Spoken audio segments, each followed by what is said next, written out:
Bonsoir à tous. Elle figure parmi les femmes africaines les plus influentes en 2019, engagée dans la défense des droits humains. Elle a dénoncé au péril de sa vie des exécutions extrajudiciaires, des actes de torture, des arrestations abusives et détentions arbitraires. Et en clair, ce sont des exactions commises au plus fort des conflits en Afrique centrale. Ces multiples rapports accablants des gouvernements ont suscité une levée de boucliers au sein des différents sérails, accusés d'être le bras séculier de certaines puissances internationales déterminées à déstabiliser le Cameroun et d'autres pays d'Afrique centrale. Elle a été menacée de mort, agressée physiquement et souvent critiquée dans les médias. Que cherche réellement la directrice exécutive du réseau des défenseurs des droits humains en Afrique centrale? Qu'est-ce qui explique un tel engagement dans la société civile? Quelles sont leurs méthodes d'investigation sur la situation des droits de l'homme au Cameroun en Afrique centrale face à la réalité de l'exercice du pouvoir exécutif et la définition du cadre institutionnel, politique et administratif? Que peuvent ces activistes des droits humains attachés aux idéaux fondamentaux de l'état de droit au Cameroun en Afrique centrale? Ce soir, c'est l'heure de vérité pour Maximilienne Ngombe, directrice exécutive du REDAC. Elle est l'invitée de l'émission La Vérité en face. Maximilienne Ngombe, bonsoir. Bonsoir. Merci d'avoir accepté cette invitation sur Equinox Télévision. C'est un plaisir pour moi. Je suis en compagnie ce soir de deux journalistes. D'abord, Armstrong Formy. Good evening. Good evening, Cedric Nufele. Good evening to televiewers and fans of La Vérité en face. It is another opportunity again for us to understand the truth, and the truth is going to be given in this edition of the program by the personality presented to you by Cedric Nufele. You got her, and of course we are going to be having a human rights personnel, not like any other human rights personality, but a lady, a very powerful lady, she that has featured amongst the most powerful ladies within Africa in 2019, and of course act among other things fighting to defend human rights in Central Africa. She is the executive director of the Network for the Defenders of Human Rights in Central Africa. You got the name already. She is Maximilienne Ngombe. She's the person that you are going to be listening to tonight, and of course getting the truth on the situation of human rights in Cameroon in general, and of course the northwest and southwest regions in particular, with over 3 years and running of the worsening anglophone crisis. Merci pour cette précision, Armstrong Formy. Et juste à côté de vous, Duval Fongwa. Bonsoir Duval. Bonsoir Cédric Moufélé, bonsoir à Maximilien Ngombe et bonsoir aux téléspectateurs d'Equinox Télévision. Maximilienne Ngombe, vous êtes connue au Cameroun et au-delà des frontières nationales comme une experte sur les questions des droits de l'homme, de la gouvernance, de la démocratie et des élections en Afrique. Mais avant, vous avez des compétences dans les domaines professionnels. Quel a été votre parcours professionnel avant d'embrasser corps et âme le militantisme pour les droits de l'homme? Merci, mais je voulais d'abord dire que j'ai commencé à militer très jeune. J'étais au lycée classique d'EDA, donc mon militantisme ne date pas d'aujourd'hui. Et je pense que, né d'une famille d'enseignants, et donc je n'ai pas toujours supporté l'injustice. Donc mon premier parcours de militante, c'était au lycée classique d'EDA. Maintenant, après, comme toute personne, j'ai fait les études, j'ai travaillé, j'ai été tour à tour chargée des questions financières au premier bureau de change, la Promotour, que dirigeait M. Emako et M. Moulela Joseph. Donc j'ai gagné de l'argent. Donc je sais comment on a travaillé. Et donc après, on a eu des difficultés avec ce premier bureau de change, la Promotour, c'était à Bonanjo à l'époque. M. Moulela a ouvert un cabinet d'expertise en douane et c'est moi qui étais comme la superviseure, n'est-ce pas, de ce cabinet, parce que M. Moulela n'était pratiquement pas là. Il avait fait un AVC, il était parti, n'est-ce pas, pour se soigner en Europe. Donc c'est à son retour, contre toute attente, alors que c'est quelqu'un avec qui j'étais très bien et que je suis très bien, c'est mon papa, c'est comme ça qu'il m'appelait ma fille. Il m'a dit, il y a beaucoup de pression, je ne peux plus vous payer, c'est avec beaucoup de larmes aux yeux que je suis obligée de vous licencier. Donc j'ai été licenciée. D'où venaient ces pressions? Est-ce qu'elles avaient, ces pressions, un lien avec votre engagement militant? Bien entendu, parce que j'ai jamais caché mon militantisme, même quand j'étais avec eux. D'abord, il faut dire que j'ai milité d'abord dans une association locale qui s'appelait PRODOP, Solidarité pour la promotion des droits de l'homme et des peuples au Cameroun. Et donc, j'ai voyagé un peu et puis on a fait des rapports. Donc, ils savaient que je militais et je pense que il y avait un monsieur, monsieur Oboulabot, qui est aujourd'hui je crois en retraite, à la retraite, qui avait clairement dit à monsieur Moulela, qui était son frère, qui lui avait dit votre fille, son dossier est sur la table au niveau de la présidence, c'est difficile, on ne sait pas quoi faire, mais moi je sais que c'est une fille bien, et j'ai du mal à comprendre cet acharnement, mais je pense que vous monsieur Moulela, vous allez avoir des problèmes si vous continuez à la voir comme votre employé, parce que vous n'allez pas avoir des marchés, parce que il faut le dire, l'expertise en douane consistait, n'est-ce pas, à travailler avec des sociétés comme Sonara, la SABC, donc lorsqu'ils avaient des questions d'impôts ou alors des questions de litiges douaniers, donc il fallait bien qu'il y ait un expert qui traite le dossier et qui suggère des solutions. Donc c'était notre travail. Donc petit à petit, on a commencé à lui enlever, n'est-ce pas, des portefeuilles. Et j'ai vu la difficulté de mon père, de mon patron, à joindre les deux bouts. Et c'est avec beaucoup de regrets et avec beaucoup de difficultés qu'il est arrivé à me dire vraiment, vous-même vous voyez. Quels sont les actes que vous avez posés, Maximilien Ngombe, en tant que militant des droits de l'homme, qui auraient amené à ce que ces pressions soient exercées sur votre patron à l'époque? La première chose, c'était les événements de 2008. Vous savez très bien qu'il y a eu les émeutes de 2008. Donc c'est là que... Avant, quand je travaillais, il n'y avait pas de problème. On n'a pas eu ce genre de problème, mais... En 2008, après les émeutes de la faim et le changement de la Constitution, au changement de la Constitution, vous le savez très bien, peut-être parmi vous étiez un peu plus jeunes, mais d'autres ont vécu cela. On était quand même, nos organisations, aujourd'hui avec Madeleine Affité qui a pris un peu sa retraite, on était quand même parmi les organisations qui avaient fait un rapport pour démontrer qu'il y avait au moins 200 jeunes qui étaient tués et certains qui étaient projetés, n'est-ce pas, dans le Vaury. Et donc, on a fait le tour du monde pour faire le plaidoyer, pour qu'on ouvre au moins des enquêtes pour que ces 200 jeunes-là, n'est-ce pas, qu'on sache qu'est-ce qui s'est passé et que les commanditaires soient, n'est-ce pas, punis. Je pense que c'était les premiers déboires. Après, il y a des questions de la grande... Quand le général Paye est venu ici pour lutter contre... on a mis en place le commandement opérationnel, comme vous le savez. Il y a quand même eu les 9 de Bépanda et nous avions été quand même... Et c'est dommage aujourd'hui quand je vois quelqu'un comme Maître Momo Dieudonné. C'est dommage, je dis bien c'est dommage, parce qu'on était ensemble, quand Maître Momo Dieudonné, on était au four et au moulin, n'est-ce pas, pour que les 9 de Bépanda, que la situation de ces 9 de Bépanda, qu'on puisse, n'est-ce pas, l'éclaircir. Donc, voilà un peu tous ces combats-là qui ont fait que... Vous avez évoqué deux situations. Oui.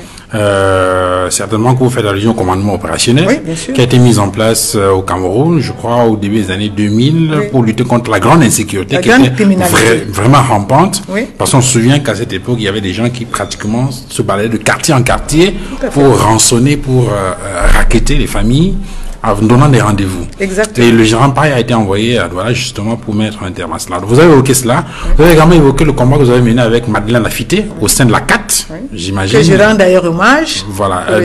Par rapport à tout ce combat, et d'ailleurs vous avez parlé des émeutes 2008 avec notamment le rapport, ce fameux rapport que vous avez rendu public et qui venait en contradiction complète avec le rapport du gouvernement qui faisait état d'une quarantaine de personnes qui avaient été tuées au cours de ces émeutes-là.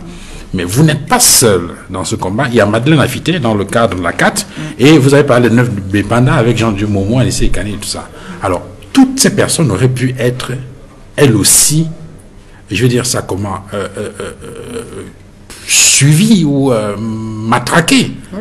Mais pourquoi vous avez l'impression que vous, particulièrement, vous avez subi des atrocités? Non, je n'ai pas une impression. Les faits sont têtus. Madeleine Afité a subi beaucoup de pression.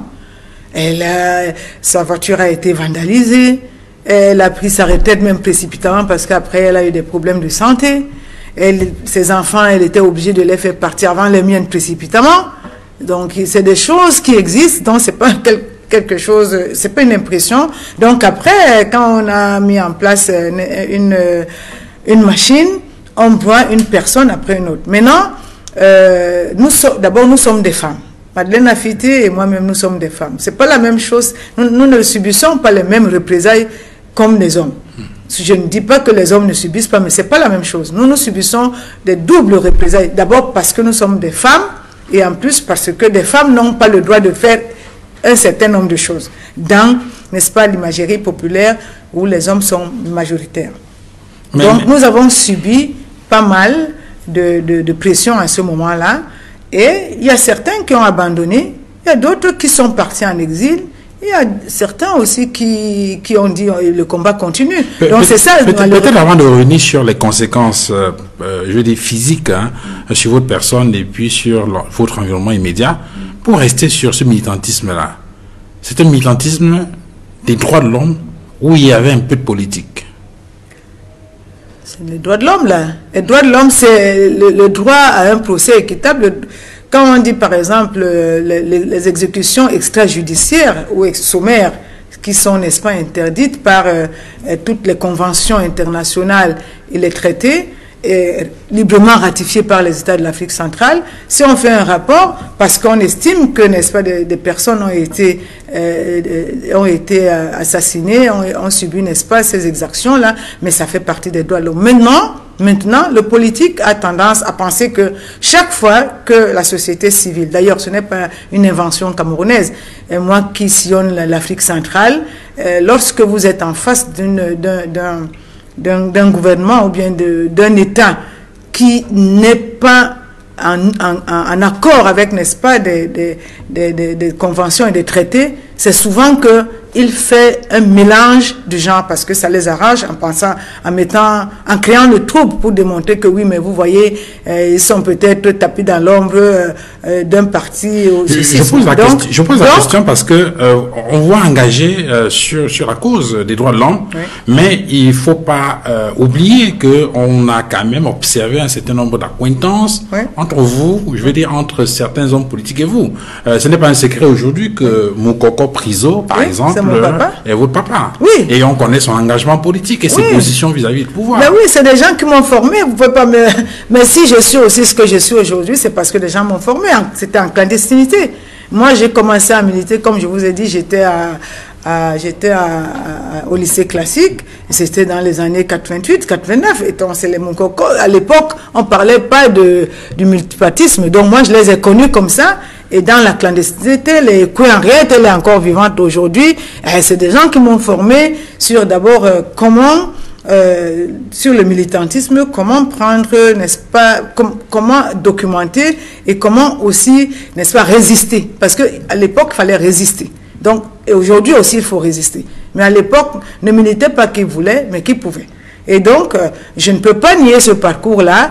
Et je pense que ce parcours-là a forgé ce que je suis aujourd'hui, et je pense qu'aujourd'hui, personne ne peut nier ce que Moukoko Priso a amené, que les Henriette ont amené, aujourd'hui, d'autres, Makiti, autres ont amené, pour quand même qu'on ait ce petit brin, n'est-ce pas, de multipartisme qui est aujourd'hui que chacun dit, bon, allons quand même aux élections, malgré tout. Maximilian Gombe, yes. You indicated that you began in the 80s, in the early age, when you are still in school in Idea. What are some of the forms of violence? Because you said you noticed them at that early age and you could not stand them, even born of a family of teachers. What are some of those acts that you saw then, the forms of injustice that you began with them? And if you cite them, are they still existing in today's Cameroon? Thank you very much. But let me explain in French because I am very... briefly, when I want to explain something, it's important for me to go in French because it's easy for me. All right. It's okay. Yeah, go ahead. I am apologize about my friend in Northwest and Southwest, but they know that we are together. Yes. Thank you. All right. Alors, en première, nous avons un proviseur qui est membre du RDPC. On est pendant l'élection présidentielle. Présidentielle, je ne sais pas, présidentielle, non. Une élection, là, je ne sais plus si c'est une élection législative, si ma mémoire est... Quelle année? 91, c'est présidentielle. C'est l'élection présidentielle. C'était ma dernière année. D'ailleurs, on m'a même banni du lycée. Heureusement que j'avais eu mon diplôme, mon examen, j'étais parti. Et donc, ce proviseur, on est en train de faire à l'époque ce qu'on appelle les examens blancs. Nous en faisait encore. Baccalauréat blanc, probatoire blanc, pour voir si nous sommes aptes, parce que les gens ne supportaient pas les échecs. Et lui, il nous largue au moment où on veut faire, n'est-ce pas, cet examen. Il va battre campagne et il laisse les professeurs sans craie, sans papier, rien du tout.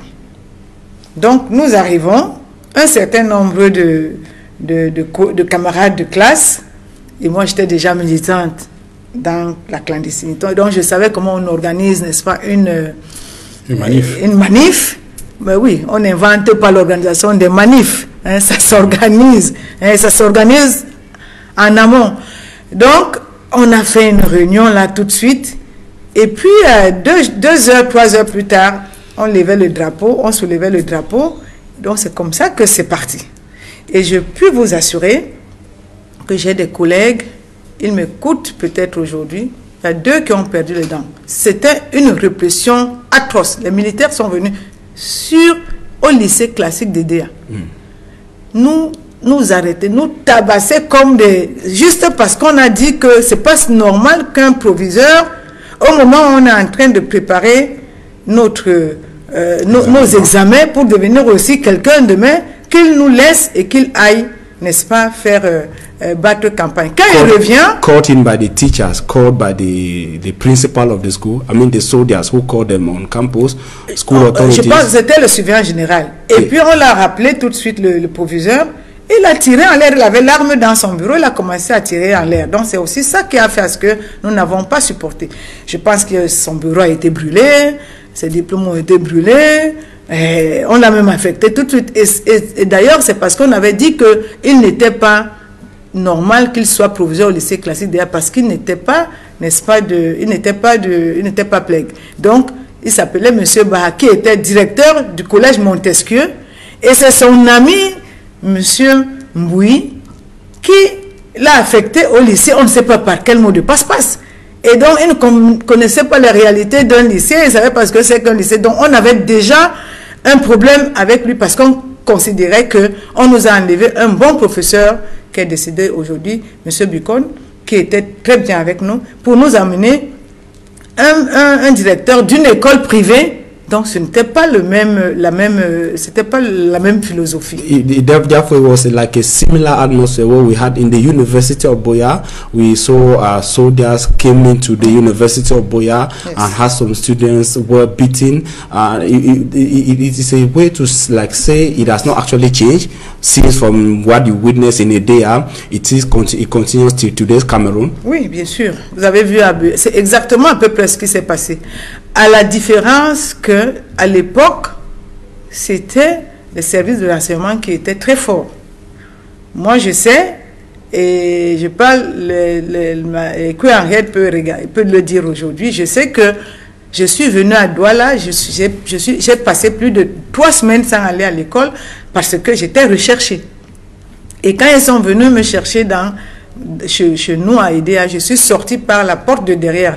Ma petite soeur qui était religieuse, qui est morte dans le Diola, paix à son âme, c'est elle qui m'a dit, on est venu te chercher. Donc je suis sortie par la porte de derrière. Si on m'avait retrouvée, je suis sûre que je serais morte aujourd'hui. Parce qu'on ne blaguait pas avec ça. Et je peux même vous dire qu'il était à l'époque du service de renseignement, mais peu importe. Il se reconnaît là, quand je parle, il sait de quoi je parle. Donc, Ça n'a pas beaucoup changé, mais ça a changé un peu parce qu'aujourd'hui, il y a les réseaux sociaux. Donc, on peut au moins filmer ça. À l'époque, on disparaissait. J'ai des amis qui ont perdu les dents. Certains ont perdu des amis de classe. Vous vous rendez compte, en première et en terminale, vous perdez des dents, vous perdez un membre. C'est terminé pour vous. Lorsque vos amis et vos proches vivent ces scènes dans les années 90, pourquoi vous continuez à militer? Quelles sont les motivations de cet engagement qui se renforce au fil des ans? Alors, mon papa qui est décédé, mon papa biologique, était un enseignant catholique et je pense qu'il m'a donné beaucoup de force pour continuer. Il m'a d'abord menacé. Il m'a dit, si tu rates ton probatoire, moi je ne paye plus ton école.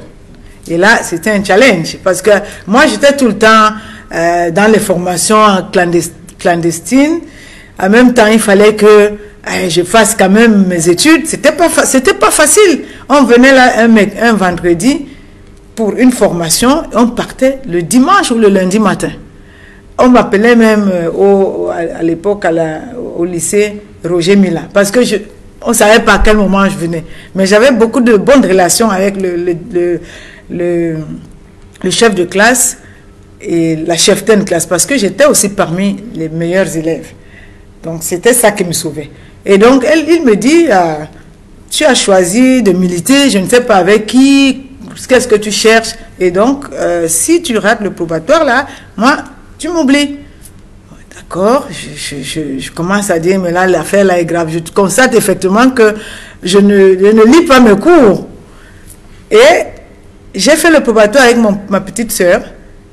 Et le jour là, M. Bucon appelle mon père pour lui dire, il n'y a qu'une seule Ngombe qui a réussi. J'étais convaincu que c'était ma petite soeur. Donc j'ai dit, l'affaire si c'est réglé, donc moi, je suis foutu. Et le proviseur dit que lui va donner les résultats, comment on appelle ça, dans une boîte de nuit. Parce que les gens qui ne sont jamais à l'école, c'est là-bas qu'on va se retrouver. Donc on s'est retrouvés en boîte de nuit. Il a décidé, mais mes camarades de classe, on s'est retrouvés là-bas. Moi, je ne suis pas partie, je suis allée me coucher parce que j'étais convaincue que c'est ma petite soeur qui a eu le probatoire. Et donc après, on vient me dire, c'est toi. Donc mon père est venu me dire, bon, tu fais comme tu veux à partir d'aujourd'hui. Tu m'as démontré que tu as la capacité de faire tes études et de lutter pour la nation. Parce que lui-même, il y avait une injustice à l'encontre de mon papa. Un enseignant catholique, je suis allée dans ma curiosité voir son bulletin de paye. Il gagnait à l'époque dans les 25 000 francs. Il ne dormait pas avant minuit. Et je me disais, c'est pas possible. Mon père qui donne de la connaissance à tout ce monde-là. Et je voyais des commissaires, des avocats, tout ce monde-là qui l'enseignait pour avoir 25 000 francs CFA. Je trouvais que c'est injuste. Et je lui ai dit, papa, moi je vais te venger. Ça ne peut pas se passer comme ça, dans un pays normal. Maximilien Ngombe, vous perdez votre emploi du fait de cet engagement dans la société civile. Comment vous vivez à cet instant-là? Comment réagit votre famille à ce moment précis? C'était très dur. D'abord, je perds mon emploi quand mon papa est très malade. Il est pratiquement agonisant parce qu'il a un cancer et les médecins nous disent qu'il faut seulement l'accompagner. Donc, je n'ai plus d'emploi, j'ai mes enfants, je suis là, donc je ne sais, je perds d'abord les pédales, ça c'est clair. Je me dis, mais qu'est-ce que je fais là? Ma famille, j'ai ma grande soeur, surtout l'aînée, qui me dit, on t'a toujours dit que cette affaire-là, il faut laisser ça. Et d'ailleurs, elle me dit, à cause de toi, nous-mêmes aussi, nos affaires ne marchent pas. Donc, on ne peut pas continuer comme ça. Donc, on fait des réunions pour que j'arrête. Donc, comment je survis à ce moment-là? Je peux dire simplement par la solidarité des personnalités comme mon Coco Prison, qui m'avait, n'est-ce pas, depuis mon bas âge, depuis que j'étais en terminale, il m'avait adopté comme sa fille. C'était très très difficile. Et jour pour jour, un an jour pour jour, mon père meurt. Donc après, comme je commençais à développer l'expertise sur les droits de l'homme, c'est comme ça qu'avec Amnesty, on développe une petite formation sur la documentation. Et je suis appelé à Bujumbura pour, n'est-ce pas, partager l'expérience du Cameroun sur la documentation et sur la Commission nationale des droits de l'homme et des libertés. Voilà. Et c'est comme ça que je commence à gagner des petits sous, vraiment pour survivre. Ceux qui me connaissent savent que ça a été des moments très, très difficiles. Très, très, très difficiles. Mais ça ne m'a pas empêché de continuer de militer et personne ne m'a corrompu. Et c'est à ce moment où j'ai vu beaucoup de gens venir me dire « Qu'est-ce que tu veux? On peut vous donner par mois même 500 000 si vous restez tranquille et autres. » Je leur ai dit merci. Pour le moment, quand j'aurai besoin, j'aviserai. Cette personne vous proposait cet argent pour quel but? Pour le simple fait que tu es clochardisé, vous tiennent comme ça, vous allez vous taire, vous allez commencer à dire par exemple tout va bien au Cameroun, ou alors, mais bon, voilà. Tous ces griots-là qui veulent qu'on tape les tam-tams pour dire que tout va bien, donc ils rentrent en scène parce qu'ils connaissent ils savent maintenant que vous êtes vulnérable, ils connaissent ces vulnérabilités et ils envoient des petits agents de renseignement là. Et vous opposez une fin de non-recevoir? Bien entendu. Et pourquoi? Parce que j'estime que ce n'est pas mon destin. À chacun son destin. Vous aviez encore en mémoire cet engagement que vous avez pris vis-à-vis de votre papa? Je crois, vis-à-vis de mes deux papas. Je leur avais dit, je ne vous trahirai jamais. Monsieur Moukoko est mon papa. D'ailleurs, quand il est décédé, là, vous avez vu que c'est moi qui me suis occupé de ses obsèques. Donc, je leur avais dit ça, que je ne vous trahirai jamais. C'est des messages forts. Et comme ils m'ont donné ce dont j'avais besoin, des fondamentaux, il n'est pas question pour moi que ces fondamentaux, pour rien au monde, que j'abandonne. Vous êtes aujourd'hui directrice exécutive du réseau des défenseurs des droits humains en Afrique centrale et vous avez suivi de près l'évolution de la situation des droits de l'homme dans les régions anglophones. Et là, Armstrong Formé va vous poser quelques questions. Exactly, that is the worry of so many. We've had reports from international non-governmental organizations, so many on the situation of human rights in the northwest and southwest regions of Cameroon, with the crisis that is on for 3 years and running. You, as the executive director of the Network of Human Rights Defenders in Central Africa, what's the state of human rights in the northwest and southwest regions as of now? Alors, il faut dire que la situation est très très difficile. En 2016, quand la situation commence au nord-ouest, sud-ouest, je pense que c'est le REDA qui était le premier réseau à dire exactement quelle était la situation, l'état des lieux. Parce que nous avons des antennes pour pouvoir dire avec autorité qu'il y a des problèmes. In 2016. Oui, et nous avons donné des pistes de solutions. Bien entendu, comme je le dis toujours, nous avons des personnes qui n'entendent, qui n'écoutent pas, qui n'entendent pas, qui ne voient pas. What did people ask like the solutions? Let's go from there. What are the things that you propose as early as 2016? Non, avant qu'elle n'y arrive, permettez qu'elle développe. Oui, j'arrive. All right. En 2017, c'est-à-dire que le 31 septembre, c'est-à-dire qu'à la veille du 1er octobre, nous avons fait le tour des télés pour dire, parce que les séparatistes qu'on appelle ambazoniens aujourd'hui avaient dit qu'ils vont lever leur drapeau le 1er octobre 2017, tout le monde se rappelle de cette date-là, et nous avons dit aux autorités et surtout aux forces de sécurité de ne pas céder à cette provocation et ne pas tirer.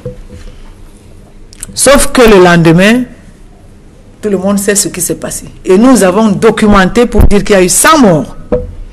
Vous avez entendu notre ping-pong entre l'ancien porte-parole du gouvernement, le ministre de la Communication, M. Issa Chiroma, et le REDAC à cette époque-là, qui disait que c'est 5 morts, après c'était 30 après, mais nous avions fait la documentation de 100 morts. Et après, l'Église catholique a dit exact. Amnesty est venu nous dire exact. C'était le REDA qui avait fait ça. Et on avait documenté avec les noms. Jusqu'à aujourd'hui, nous ne savons même pas s'il y a eu une enquête. Et là, on avait dit que l'allure que prend cette crise-là il faut qu'on mette en place tout de suite un mécanisme de dialogue. Parce qu'on ne peut pas résoudre cette crise par la force. Parce que nous avons déjà des fronts ouverts à l'extrême nord avec Boko Haram, qui n'est pas, n'est-ce pas, qui n'est pas camerounais. On a à l'est, on était déjà à l'est avec les coupeurs de route qui venaient des rebelles centrafricains. On ne peut pas se permettre d'avoir un autre front aujourd'hui au nord-ouest, sud-ouest, avec nos propres frères.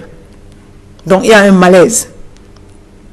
De 2017 à 2019, vous avez entendu tous ceux qui sont passés au grand dialogue dire qu'il n'y aura pas de dialogue.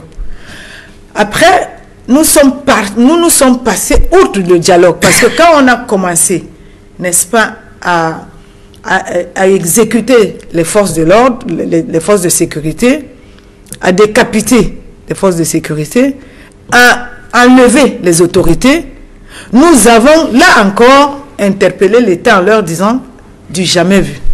Et là, c'est une situation qui devient très très grave. Donc il faut plutôt aller dans une autre solution un peu plus forte, qui est la commission Vérité, Justice et Réconciliation. Parce que pour nous, ça ne s'explique pas que les forces de sécurité soient égorgées comme, n'est-ce pas, des bêtes, et que qu'on retrouve leur corps, n'est-ce pas, dans les réseaux sociaux, parce que les forces de sécurité sont là quand même pour nous protéger. Ça veut dire que c'est des messages pour dire que nous n'avons plus un État, nous n'avons plus une nation.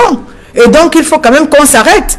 Même dans nos vies, lorsque vous sentez qu'il y a des choses qui ne vont plus, vous arrêtez d'abord. Et là, nous tenons, on le dit tout le temps, nous tenons le gouvernement, les autorités pour responsables, parce qu'ils ne se sont jamais arrêtés à chaque fois qu'il y a une situation pour dire qu'est-ce qu'on met en place, alors qu'ils avaient des propositions concrètes qu'on faisait. Donc voilà, et là aujourd'hui, la situation, c'est une situation de non-État. Vous le savez très bien. Je me suis encore amusée aujourd'hui de regarder la télévision Equinox, hein, qui fouine un peu partout, et bravo, où on était en train d'installer, je crois, un sous-préfet dans une petite localité, là-bas c'est Gouchine, Gouti. Mais vous voyez très bien que dans une précipitation et nuit, on a essayé de débroussailler, on n'a même pas enlevé toutes les herbes, il y avait que le sous-préfet et le préfet, et deux petites personnes là derrière, avec des birques, et on nous dit que c'est un État qui est en train d'être mis en place, alors que vous savez très bien que quand on veut installer un sous-préfet, c'est pour les administrer. Donc il faut que les administrés soient là pour accueillir, n'est-ce pas, le sous-préfet. Ça là déjà, ça peut interpeller pour dire que ce que nous disons depuis, il faut que ça s'arrête. But in 2017, Redac recorded, in 2017, as far back as 2017, Redac recorded 100 deaths. Yeah. People were killed, 100 people were killed on the 1st of October 2017, according to Redac. Yeah. It has moved from 2017 to 2019. NGOs have presented figures of people killed. At the level of Redac, how many people so far have been killed at this level in the Northwest and Southwest region? En réalité, c'est difficile de donner les statistiques parce que c'est devenu c'est devenu incontrôlable. Il est difficile aujourd'hui de façon claire, même le gouvernement, de dire combien de personnes sont vraiment mortes, n'est-ce pas, dans cette crise-là. Seulement, au vu de l'ampleur, au vu, n'est-ce pas, de l'ampleur tous les jours dans la situation, on peut aller dans les 3000 personnes. 3000 deaths. Oui, sans compter ceux qui sont en prison, qui n'ont jamais vu le juge d'instruction. Parce qu'on vous arrête, on vous dit que vous êtes embassonné, entre guillemets, vous faites 1 an, 2 ans, vous n'avez pas rencontré un juge d'instruction. Quel est le projet? Qu'est-ce que vous faites là? Et c'est des jeunes de moins de 24 ans.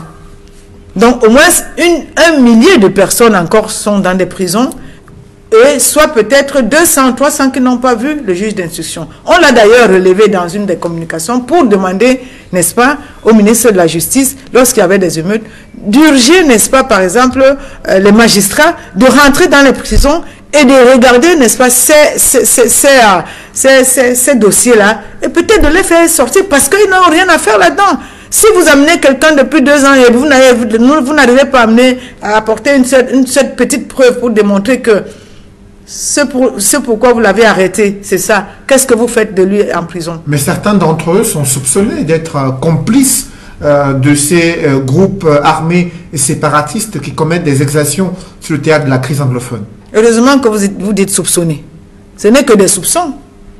Le problème avec nous au Cameroun, peut-être dans certains pays de l'Afrique centrale, c'est que on vous arrête, mais c'est vous qui devez justifier que vous n'êtes pas coupable. Non. Si je suis arrêté, c'est à l'autre de me dire pourquoi il m'a arrêté. Ce n'est pas à moi de commencer à dire que je ne suis pas coupable. C'est à l'autre de me dire voilà ce pourquoi on vous accuse. Vous acceptez, vous ne nous acceptez pas. Mais avec des enquêtes telles que bien définies, il y a quand même des préliminaires pour les enquêtes. Aujourd'hui, on vous prend d'abord, on vous met quelque part, et bon, on commence à vous dire que bon, on verra bien, demain après demain, 1 an, 2 ans, 3 ans, 4 ans, vous êtes là, vous ne savez même pas pourquoi vous avez été arrêté. Le jour où, bon, on veut politiquement régler des problèmes, ça on dit, bon, venez, c'est le tribunal militaire. Non. Je pense que si ce n'est que des soupçons, justement, il faut lever ces soupçons-là et dire exactement au peuple camerounais pourquoi ces gens-là sont arrêtés.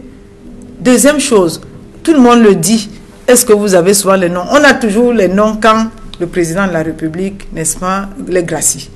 Est-ce qu'aujourd'hui, vous, les journalistes d'investigation, nous, les organisations de la société civile, les partis politiques et autres, est-ce que nous sommes capables aujourd'hui de dire que par rapport à la crise anglophone, il y a des noms, je ne dis pas des chiffres, des noms, est-ce qu'on peut les afficher quelque part? Est-ce que c'est normal au moment où on dit qu'il y a quand même un groupe séparatiste qui veut la sécession? Il faut au moins que le peuple camerounais sache et voit qui est derrière quoi. All right. You've highlighted arbitrary arrests, some incommunicado detentions, cases, the killings, and what are equally some of the forms of these right abuses in the northwest and southwest regions of today? Because you started by saying that the situation is worse. La situation est très très très difficile pour le simple fait que c'est une zone qui est devenue une zone non gouvernée. On ne peut plus gouverner au nord ou au sud-ouest. Il y a des gouverneurs, il y a des sous-préfets et des préfets qui sont encore en fonction. On voit dans les principales villes des régions du nord et du sud-ouest des populations qui se déplacent plus ou moins au-delà des journées déclarées villes mortes. On voit des sous-préfets qui rassurent de ce que l'autorité administrative est encore présente. Pour vous, ces images-là ne montrent-elles pas la volonté du gouvernement de démontrer qu'il a encore sa capacité d'administrer ces régions? Très bien. Vous venez vous-même de dire que au-delà de villes mortes instaurées, ce n'est pas le gouvernement qui a instauré les villes mortes. C'est les séparatistes qui avaient instauré les villes mortes de lundi. Et le gouvernement ne pouvait que faire, n'a suivi. Donc si on impose à un gouvernement qui doit protéger, n'est-ce pas, les populations, une ville morte, est-ce que ça veut dire est-ce qu'il n'y a pas un problème? On leur a imposé la ville morte.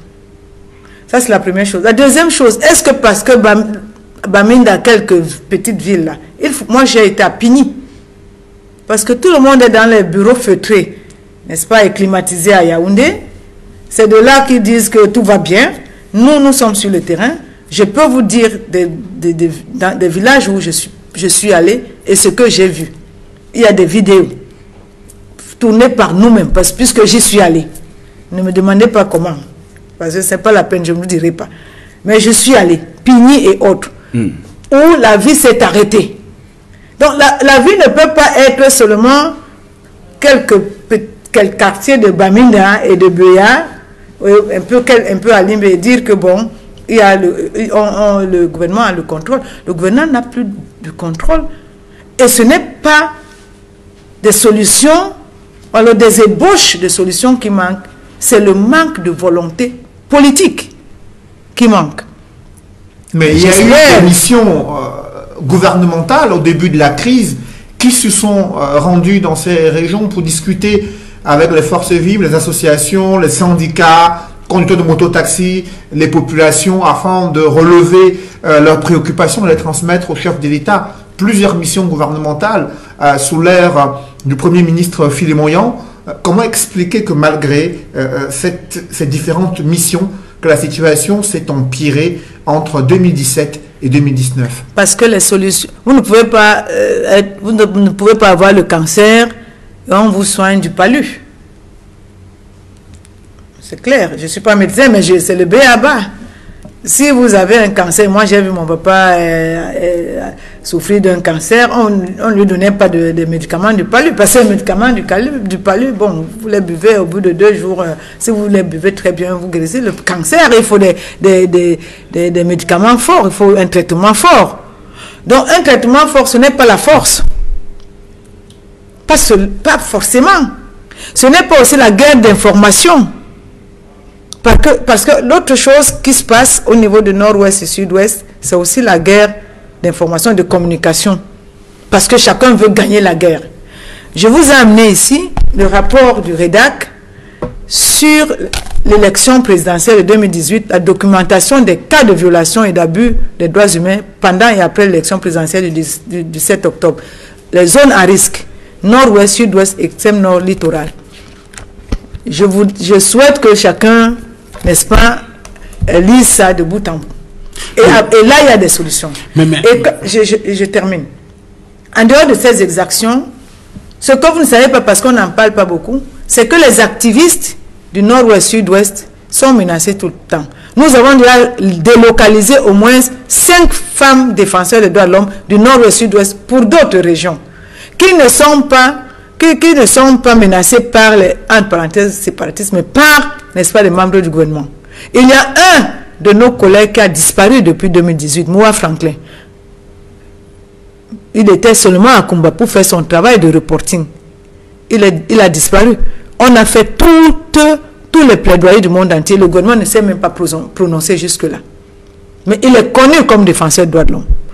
Alors donc, quand on arrive à ce stade-là, et qu'il y a quand même des pistes de solutions, et qu'on bouche les oreilles, il ne faut pas demain dire comment ça s'explique. Ça s'explique que ceux qui gouvernent doivent, n'est-ce pas, écouter, n'est-ce pas, les administrés qui peuvent être sur le terrain, qui peuvent apporter, n'est-ce pas, des solutions. Maximilien Ngombe, vous avez indiqué tout à l'heure qu'il y a un problème de communication, qu'il y a une bataille autour de la communication, et on observe justement que l'une des paumes de discorde entre le gouvernement de la République et le REDAC, c'est au niveau des chiffres, très souvent, sur la façon, je veux dire, sur l'évaluation des pertes, des conséquences ou des batailles entre les forces de défense et de sécurité et les groupes armés. L'autre terrain, c'est bien évidemment sur le terrain sécuritaire. On a vu dans la guerre contre Boko Haram, un certain nombre d'exactions vous avez relevé dans votre rapport avec d'autres organisations internationales sur le nombre de personnes qui ont été tuées au cours de ces exactions, les cas de violation des droits de l'homme. Cela peut-être donne l'occasion à la directrice exécutive du REDAC aujourd'hui de nous donner des indications sur leur méthode de travail. Comment vous travaillez? Est-ce que les méthodes sont fiables? Quelles sont les méthodes? Je veux dire, quel est le process qui vous permet, au bout du compte, de rendre public ces chiffres et de les informations qui très souvent sont contestées par le pouvoir? D'abord, c'est reconnu.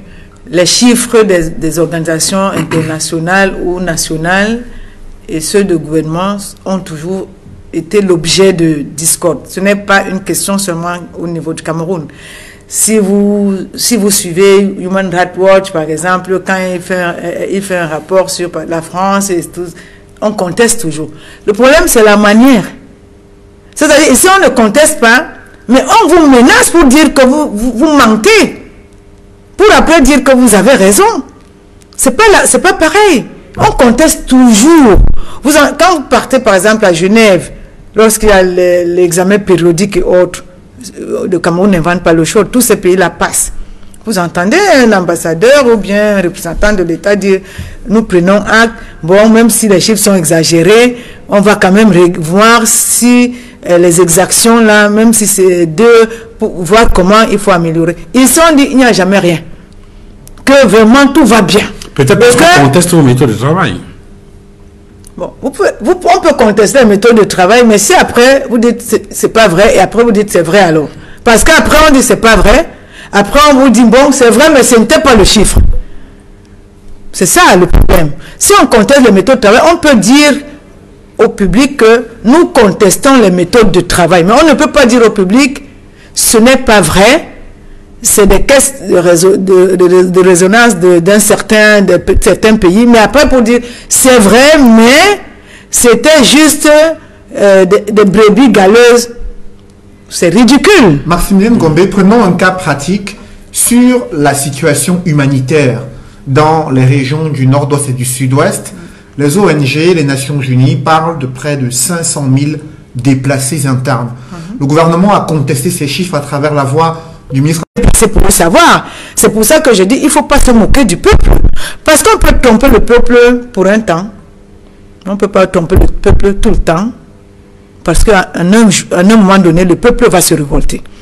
J'ai toujours été libre ici pour dire que si on continue à tromper le peuple comme ça, je suis convaincu que ce peuple-là va un jour se lever. Ce peuple amorphe, entre guillemets, pour un soulèvement populaire pacifique.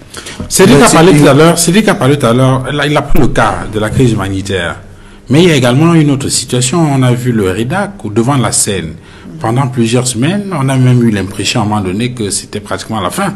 Pour le REDAC, c'était sur l'affaire de ces femmes dans l'extrême nord qui avaient été abattues avec les bébés sur le dos. Il faut dire des choses telles qu'elles se présentent. Lorsque vous avez une situation comme celle-là, comment vous procédez comment vous travaillez pour arriver à des conclusions aussi graves qui peuvent mettre en péril le fonctionnement des institutions et la stabilité d'un État? Non, d'abord, chaque organisation a ses méthodes de travail. Il n'y a pas de méthode standard universelle, un process universellement reconnu? Non. Chaque organisation a ses méthodes de travail selon sa thématique. Nous, la thématique du REDAC, c'est 1. La protection des défenseurs, 2. La documentation et la recherche des exactions et le plaidoyer. Donc, ça veut dire que nous avons des outils pour ces 3 thématiques-là. Et je mets quiconque au défi. De toutes les façons, vous savez très bien que tout le monde était convaincu que, même dans ma famille, lorsque cette affaire s'est passée, qu'on va m'arrêter parce que j'ai entendu des gens dire qu'il faut l'arrêter. C'est des mensonges de trop. Puisqu'on avait dit que c'est au Mali. Vous voyez comment on peut se ridiculiser au lieu de se rapprocher d'une organisation qui a des outils de travail. Nous avons des outils. Chaque jour, chaque fois que nous publions un rapport, sachez que ça, les canaux, n'est-ce pas, tous les canaux ont été remplis avant que le rapport ne sorte. Donc ce n'est pas des amusements. Lorsque on parle de la défense, n'est-ce pas, des droits humains, ce n'est pas de l'amusement parce que un rapport, comme vous dites, peut, n'est-ce pas, non seulement mettre en mal la sécurité de l'État. Ce n'était pas l'objet. L'objet, c'était d'alerter. Parce qu'il y a des moments où on leur parle en off. Justement, c'était ça la question. Mais justement, les gens ont l'impression que nous venons seulement sur les plateaux de télé. Encore que on ne vient pas toujours sur les plateaux de télé. Mais c'est parce qu'ils ont fermé les portes. Ils ont fermé les portes. Nous avons pendant longtemps travaillé avec Amnesty au niveau de l'extrême nord. Chaque fois qu'on sortait un rapport, on le donnait avant. Et vous avez entendu l'ancien ministre de la Communication nous regardant dans les yeux pour dire qu'ils n'ont jamais rien reçu. Ce rapport, ce n'est même pas encore officiel, mais on a pris la peine de l'envoyer à certains qui sont les responsables. Mais dans ce cas précis-là, oui. Est-ce que vous avez, essayé de joindre, d'entrer en contact avec qui nous doit pour qu'ils sachent exactement bien entendu, non seulement on a essayé, mais eux aussi ont essayé, mais sauf qu'ils vous tournent en bourrique. Ils essaient de vous avoir, de vous contacter, pas pour que vous discutez, pour trouver, n'est-ce pas, comment est-ce que on peut résoudre le problème. C'est pour vous arrêter, pour faire des aveux tels que, bon, dites que que c'est pas vrai, vous avez menti. Donc, quand vous savez déjà, parce que nous aussi, ils m'ont dit une fois, et je le dis ici, que on vous a infiltré. Moi aussi, je leur ai dit, nous vous avons infiltré. Parce que qu'est-ce que vous pensez? Que moi, je vais être là en train de savoir qu'on m'appelle au ministère de l'administration territoriale pour m'arrêter et sans avoir un avocat pour que... Il y a un peu d'hypécisme là-dedans. Ah, je ne sais pas. C'est vous qui le dites. On reviendra sur le cas de l'extrême nord. J'aimerais qu'on se focalise sur les régions du nord-ouest et du sud-ouest. Très bien. Dans le cadre du reporting, la documentation, quel est l'impact de cette guerre sur les femmes et les enfants dans ces régions? Ah oui. Là encore, on a fait une vidéo sur la question des femmes, surtout des femmes qui sont devenues, n'est-ce pas, des prostituées, des prostituées de la guerre. C'est comme ça qu'on les appelle. Quand vous allez à Bonabéry, d'ailleurs vous le savez, vous avez fait des reportages là-dessus. Nous, ce qu'on a fait, c'est plus que ça. C'est-à-dire, on est allé voir dans des maisons, par exemple, dans quelques villages, à l'extrême nord et autres, pour voir les motivations concrètes. C'est que vous arrivez, vous trouvez que un monsieur est parti en brousse, il ne peut plus rentrer parce qu'il a peur des représailles des séparatistes et de l'armée. Non, ils sont pris entre entre le marteau et l'enclume. Donc, ils ont abandonné la femme et des enfants. Parmi les enfants, il y a des enfants, des jeunes filles de 16 ans, 17 ans qui étaient à l'école, qui jouissaient d'une protection familiale. Qu'est-ce que la maman leur dit? Allez vous chercher. Allez vous chercher. Donc, celles qui ont la chance d'arriver à Douala ou alors d'arriver à Souza et trouver, par exemple, du boulot comme femme de ménage moyennant 20 000 ou 25 000, très bien. Elles se disent, elles sont sauvées. Celles qui ne peuvent pas, elles viennent par là, parce qu'il faut qu'elles se cherchent pour nourrir, n'est-ce pas, leurs petits frères qui sont restés, par exemple, avec les femmes. C'est la première chose, des jeunes filles, qu'on appelle les prostituées de la guerre. Les femmes, maintenant, les femmes, vous savez, on appelle le viol, c'est une arme, n'est-ce pas, de la guerre. Chaque fois, nous avons documenté, par exemple, au nord Kivu, au sud Kivu, et tout le monde le sait, l'arme la plus utilisée pour n'est-ce pas, humilier la femme, c'est le viol. Parce que tu te tais à jamais. Donc, quand vous allez au nord ou au sud-ouest, vous allez voir plus de visages de femmes meurtries, silencieuses, qui ne veulent pas vous parler. Indication that they have been raped. Parce qu'elles ont été violées. De part et d'autre. Do they talk? Do they talk to tell who raped them? Who came? De part et d'autre. C'est une guerre. C'est une guerre. Ce n'est pas des émeutes là. On est en guerre avec des armes, toutes les armes que cela. À l'époque, c'était les petits fusils à petit calibre. Aujourd'hui, on est dans une guerre avec des gros canons. Donc c'est une guerre. À la guerre comme à la guerre. Et moi, je vais vous dire, je vais vous faire une révélation. On a discuté avec les militaires, parce que ceux qui pensent qu'on ne discute pas souvent avec certaines forces de sécurité, ils m'ont reconnu, certains.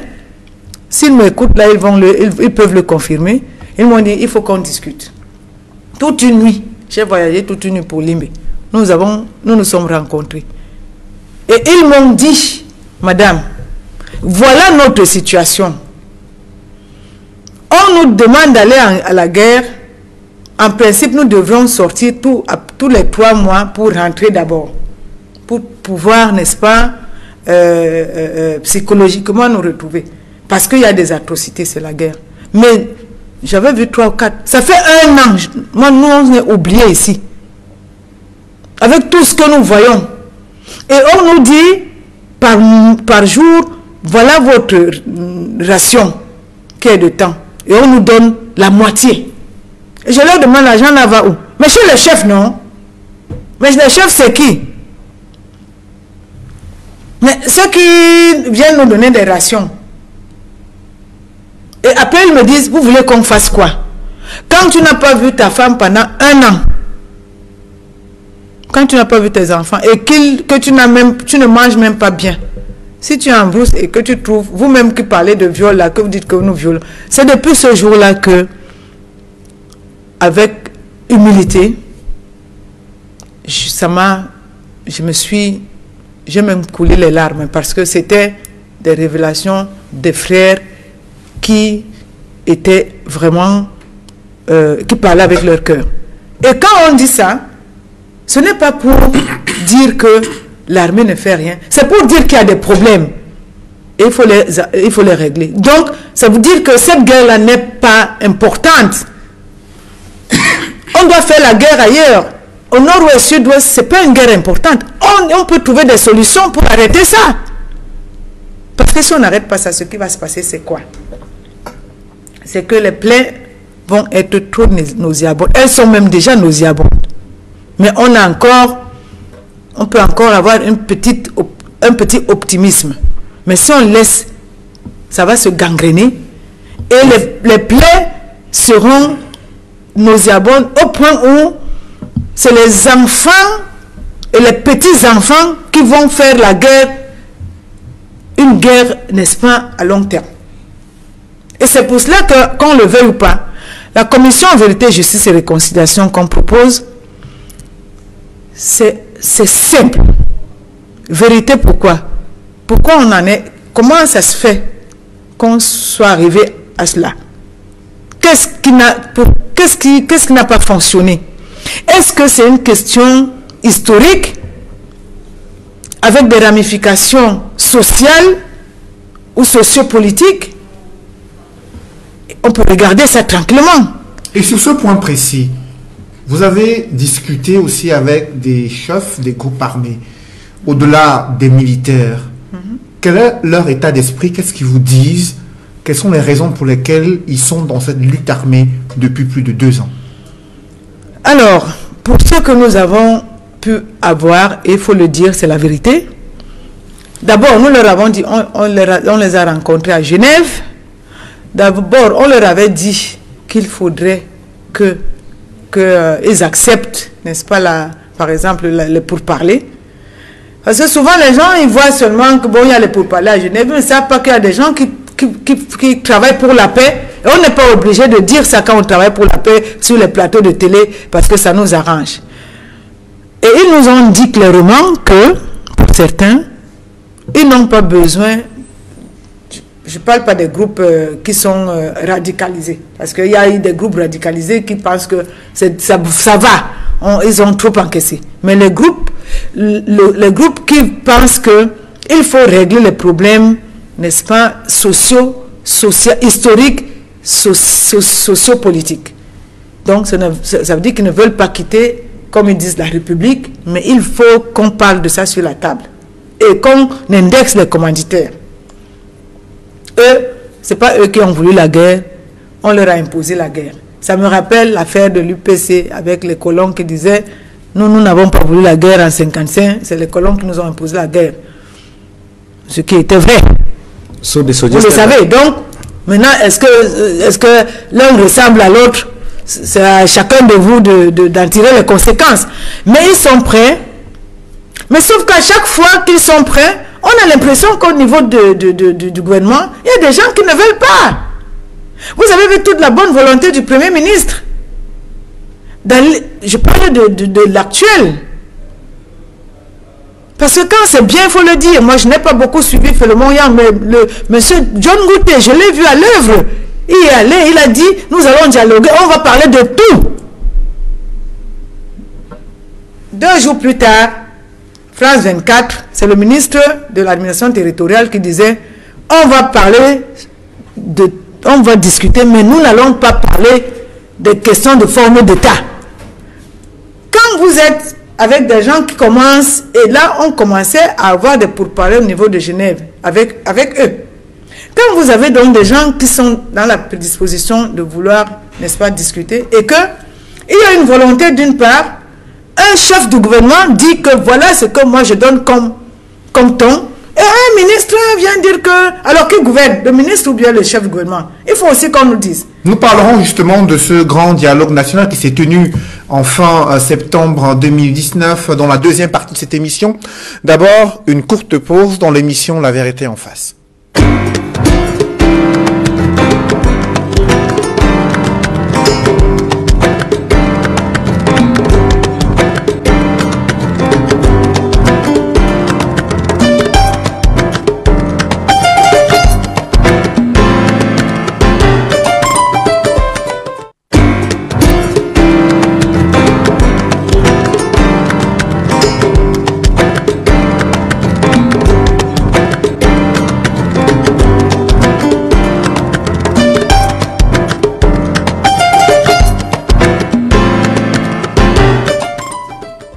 Si vous nous rejoignez à l'instant, vous suivez l'émission La Vérité en face sur Equinox Télévision avec pour invité Maximilienne Ngombe, directrice exécutive du réseau des défenseurs des droits humains en Afrique centrale.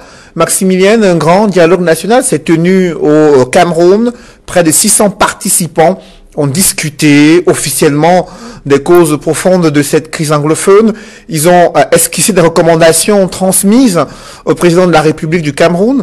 Quelle est votre analyse de ce schéma du dialogue et les différents angles qui ont été développés durant ces une semaine d'échanges dans le cadre de 8 commissions qui ont été mises en place? D'abord, nous avons bien salué, n'est-ce pas, la sortie du président de la République.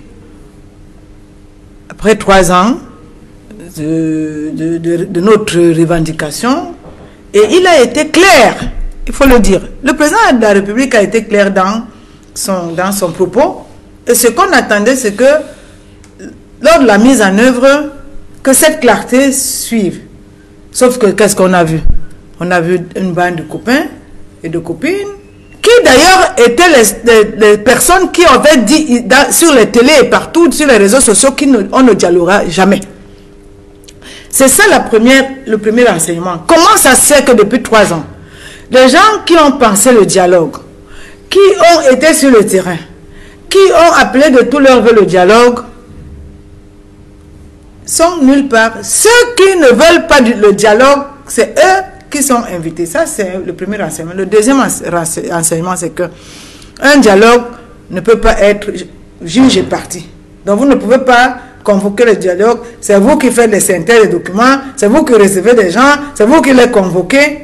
Ce n'est plus un dialogue, c'est des consultations on pourrait dire qu'il y avait des consultations après pour mettre en place un mécanisme pour un dialogue.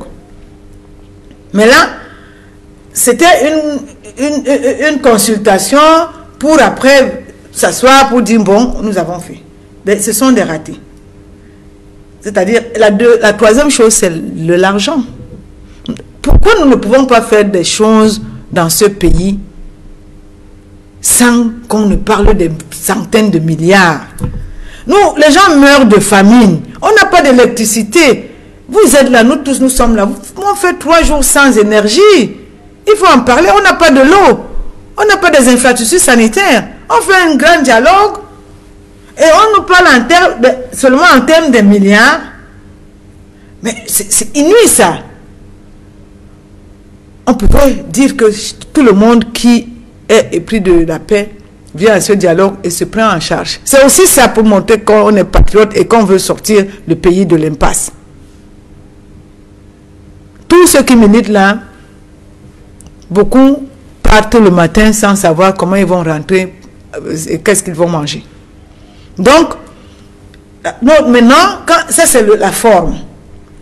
Maintenant, le fond. 8 commissions mises en place. 8 commissions. Commission bilinguisme et l'éducation, la décentralisation, la réforme du système judiciaire, les conditions de retour des réfugiés et également un plan de reconstruction pour ces régions du nord-ouest et du sud-ouest. Il faut d'abord dire au peuple camerounais que la notion de recommandation, ce n'est pas une notion qui me lie à quoi que ce soit. Vous me faites les recommandations, je prends acte. Si je pense que, d'ailleurs, le président lui-même a tweeté comme ça, cela dépendra de l'opportunité, des moyens et autres. C'est ça les recommandations. Il est juriste, il sait ce que c'est une recommandation. Ce ne sont pas les résolutions. Parce que j'entends des gens, c'est des résolutions, c'est des recommandations, c'est des recommandations. Et des recommandations ne sont pas coercitives. C'est un vœu. Hein? Nous formulons le vœu que, s'il vous plaît, est-ce que vous pouvez prendre ceci en considération? Et il a réitéré au sommet de Paris que le grand dialogue national a donné lieu à des recommandations et que ces recommandations seront progressivement mises en place. Donc, sauf que progressivement, le calendrier, c'est lui qui l'a, l'opportunité, c'est lui qui l'a, les moyens, c'est lui qui les a. Donc, voilà un peu la difficulté dans la mise en œuvre même des recommandations. Maintenant, même les recommandations en elles-mêmes. Pourquoi on peut mettre en place une recommandation sur la décentralisation? Donc, on veut dire que la Constitution, là, qui a, n'est-ce pas, mis en place la décentralisation, donc, donc le document, là, notre propre document, notre propre Constitution, notre propre loi fondamentale, elle est caduque. Je n'ai pas bien compris n'est-ce pas, cette notion de décentralisation. Deuxième chose, c'est qu'effectivement, on n'a pas des droits de l'homme. On ne peut pas être dans une guerre où il y a des exécutions. Pendant que le grand dialogue se passait, on a exécuté une gardienne de prison. On l'a égorgé. Florence. Et tout le monde a commencé à dire on n'entend pas le rédac. Mais c'était le grand dialogue de dire des choses. Comment on peut organiser un grand dialogue? On égorge une gardienne de prison et on ne met aucune commission sur les droits de l'homme et sur les exactions. Il y a une réforme sur la Commission nationale des droits de l'homme et des libertés, justement, depuis quelque temps. Nous parlons de grand dialogue. Est-ce qu'il y a une commission sur les droits de l'homme et les exactions commises au nord? Si on veut même pas les séparatistes, laissons même les forces de sécurité qui sont loyaux, qui sont to say the commissions for the major national dialogue were formed before the going into operational of the major national dialogue. The killing recorded in the Northwest happened in the course of the major national dialogue. Now the question I want to ask is, REDAC saluted the initiative of the government of Cameroon through the president to organize the major national dialogue. Non, REDAC a salué la sortie du président. On the statement of the outing of the president convening the major national dialogue.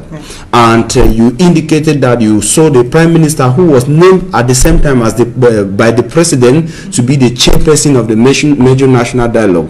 You indicated that you saw the prime minister in former outings, indicating that everything could be discussed. They want an inclusive dialogue where everything could be discussed.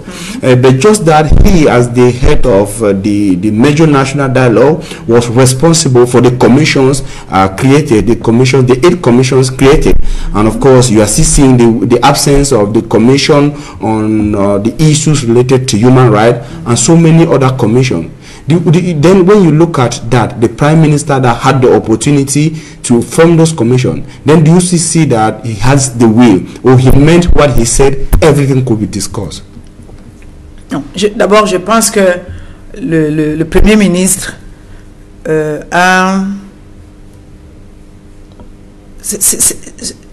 il faut voir comment le système fonctionne. Je pense que le Premier ministre est Premier ministre, mais je pense qu'il y a des gens qui gouvernent et qui donnent des ordres. Et donc, après, il dépouille le Premier ministre de toutes ses prérogatives. Sauf que, quand on a une personnalité, on ne se laisse pas... on ne se laisse pas qu'on t'enlève de toutes, n'est-ce pas, vos prérogatives. Le dialogue qui a eu lieu, le Premier ministre ne devrait pas être au centre. Il devrait consulter tout le monde. D'ailleurs, il n'a pas mis en place une consultation inclusive. Peut-être que ses conseillers ne lui ont pas bien dit comment il fallait procéder, parce qu'effectivement, on savait que si on met des choses correctement, ça va déboucher à des choses correctes. Quand on a vu ça tout de suite, nous avons dit que ce dialogue-là ne nous intéresse pas. Et que le vrai dialogue va commencer quand, n'est-ce pas, ce dialogue-là finira, parce qu'il n'y aura rien de la façon dont il a été mis en place. Et pour nous, le dialogue ne devait pas aboutir à des recommandations de ce genre. Ça devait aboutir à la mise en place d'un mécanisme qui réfléchit sur ce que nous continuons à vous dire, la Commission Vérité, Justice et Réconciliation. Vous aviez commencé à l'expliquer tout à l'heure, parlant du principe de vérité. Et concernant la justice et la réconciliation, comment cela devrait-il être mis en place? Vous savez, nous avons la chance d'avoir conduit le REDAC, d'avoir conduit, et vous allez voir là, on va parler de ça pendant notre 10e anniversaire, nos collaborateurs de la RCA, nous avons conduit quand même, n'est-ce pas, les missions de paix entre les rebelles centrafricains et le gouvernement. Ça, la justice, c'est souvent, il y a la justice à 2 ou à 3 niveaux. Il y a la justice transitionnelle. C'est-à-dire que tous ces exécutants-là, jusqu'à présent, les personnes qu'on arrête, soit c'est les exécutants, soit c'est les soupçonnés. Les commanditaires, on ne sait pas. Donc, dans la justice transitionnelle, donc ces exécutants, on ne les condamne pas à des prisons fermes. On peut leur donner des peines d'intérêt général.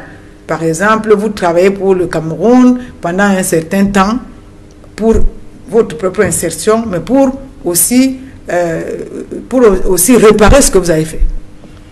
Il y a maintenant la justice civile, qui est ceux ou celles qui ont collaboré avec qui que ce soit pour, n'est-ce pas, les violations des droits humains. C'est-à-dire qu'il y a des violations.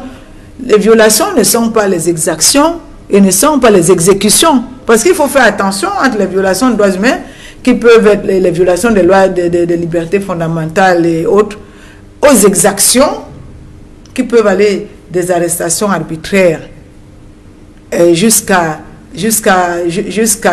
disparitions forcées, aux problèmes de crise humanitaire, et des exécutions sommaires extrajudiciaires qui sont des crimes graves. Et là, on les appelle les crimes de droits de l'homme. Donc, il peut y avoir aussi une justice civile. Après, il y a une justice pénale, qui peut être une justice internationale. Comme on dit que la CPI, c'est une justice des Blancs, bien entendu, maintenant, on crée de plus en plus de justice, des cours spéciales. On en a créé la NRCA. On est en train de la mettre en œuvre pour qu'elle soit fonctionnelle, pour juger ceux qui ont été coupables de crimes des droits de l'homme. On en a créé au Rwanda, en Sierra Leone. Donc voilà comment on réconcilie un peuple. Ce n'est pas avec des recommandations. Maintenant, après la justice, il faut ce qu'on a. Dans la réconciliation, il y a la réparation. La réparation peut être morale, psychologique. Parce que cette guerre-là ne fait pas que des morts, mais dans ces morts-là, il y a des gens des familles qui vont, comme on dit vulgairement, vont péter un câble. Excusez-moi de parler, d'utiliser cette expression. Et des jeunes, de génération en génération. Donc, il faut mettre en place des mécanismes, n'est-ce pas, pour permettre à ces générations-là de retrouver la vie. C'est une réparation. La deuxième réparation, elle est matérielle. Il faut bien évaluer qu'est-ce que les gens ont perdu. Comment on demande même à nos amis de nous aider matériellement, parce que s'il y a des villages qui ont été décimés, vous le savez, comment reconstruire? Le Rwanda a construit ce qu'on appelle des maisons, des villages de réconciliation. J'étais là-bas, j'ai été visiter les villages de réconciliation. Quelle est la particularité de ce type de village? C'est-à-dire qu'on prend des gens qui qui luttaient les uns contre les autres et on les mélangeait. Donc il y a une maison là, par exemple, on met les Tutsis, un Tutsi et un Hutu. Ça fait que ils vont se marier et ils vont avoir des enfants, donc ils vont oublier, donc ça va refaire une famille. Donc aujourd'hui, nos frères et sœurs du nord-ouest, sud-ouest, qu'on le veuille ou pas, trouvent que les francophones les minaudent, les méprisent. Ce genre de village, c'est pour qu'on vive en communauté et qu'on voit que dans la communauté, tout ce qu'on nous a raconté là, ça peut marcher. Ça, c'est autre chose. Maintenant, il y a autre réparation. La réparation, c'est aussi des questions qui fâchent, qui sont la forme de l'État. Ça fait 20 ans qu'on a mis en place la décentralisation. Elle a échoué. Elle a échoué. On ne peut pas dire qu'il y a des brins de ceci. Elle a échoué. Pas avec les nominations des délégués du gouvernement qui ne foutent rien, qui, à la limite, on empêche même des maires, y compris au sein du RDPC, de faire leur travail.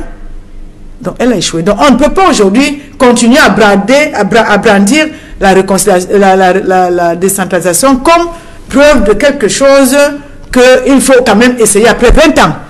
Si un enfant était né il y a 20 ans, il est majeur. Mais il y a des éléments que vous avez évoqués là. Et donc, après, je termine. Après, il faut discuter de la forme de l'État. Il ne faut pas avoir peur. Il y a des gens qui disent je veux la sécession, d'autres disent je veux le fédéralisme, d'autres disent je veux la décentralisation, d'autres disent fédéralisation communautaire. Oh, donc c'est dans cette commission-là qu'on discute de cela. Et ensemble, on va dire, pour peut-être trancher, il faut un référendum. À condition, effectivement, qu'il y ait des préalables. Les préalables, c'est quoi? C'est que ce n'est pas avec le code électoral qu'on va faire le référendum. Il faut bien qu'il y ait des institutions spéciales pour organiser ce référendum-là. À condition, un autre préalable, c'est qu'il y ait quand même un cessez-le-feu. Un désaccord de cessez-le-feu qui ne doit pas se passer au Cameroun, mais hors du Cameroun. C'est comme ça que ça se passe. Mais le chef de l'État a demandé à ces groupes armés de déposer les armes et qui pourront intégrer le DDR qui a été mis en place. Ce n'est pas comme ça que ça se passe. Le chef de l'État le sait très bien. Quand vous êtes dans un conflit, surtout un conflit même interne, on ne peut pas dire que déposer les armes. À la limite, vous attisez même, n'est-ce pas, les personnes pour dire, ben, c'est vous le problème. Mais le gouvernement estime qu'on ne peut pas mettre sur le même pied d'égalité l'armée camerounaise et ces groupes armés séparatistes.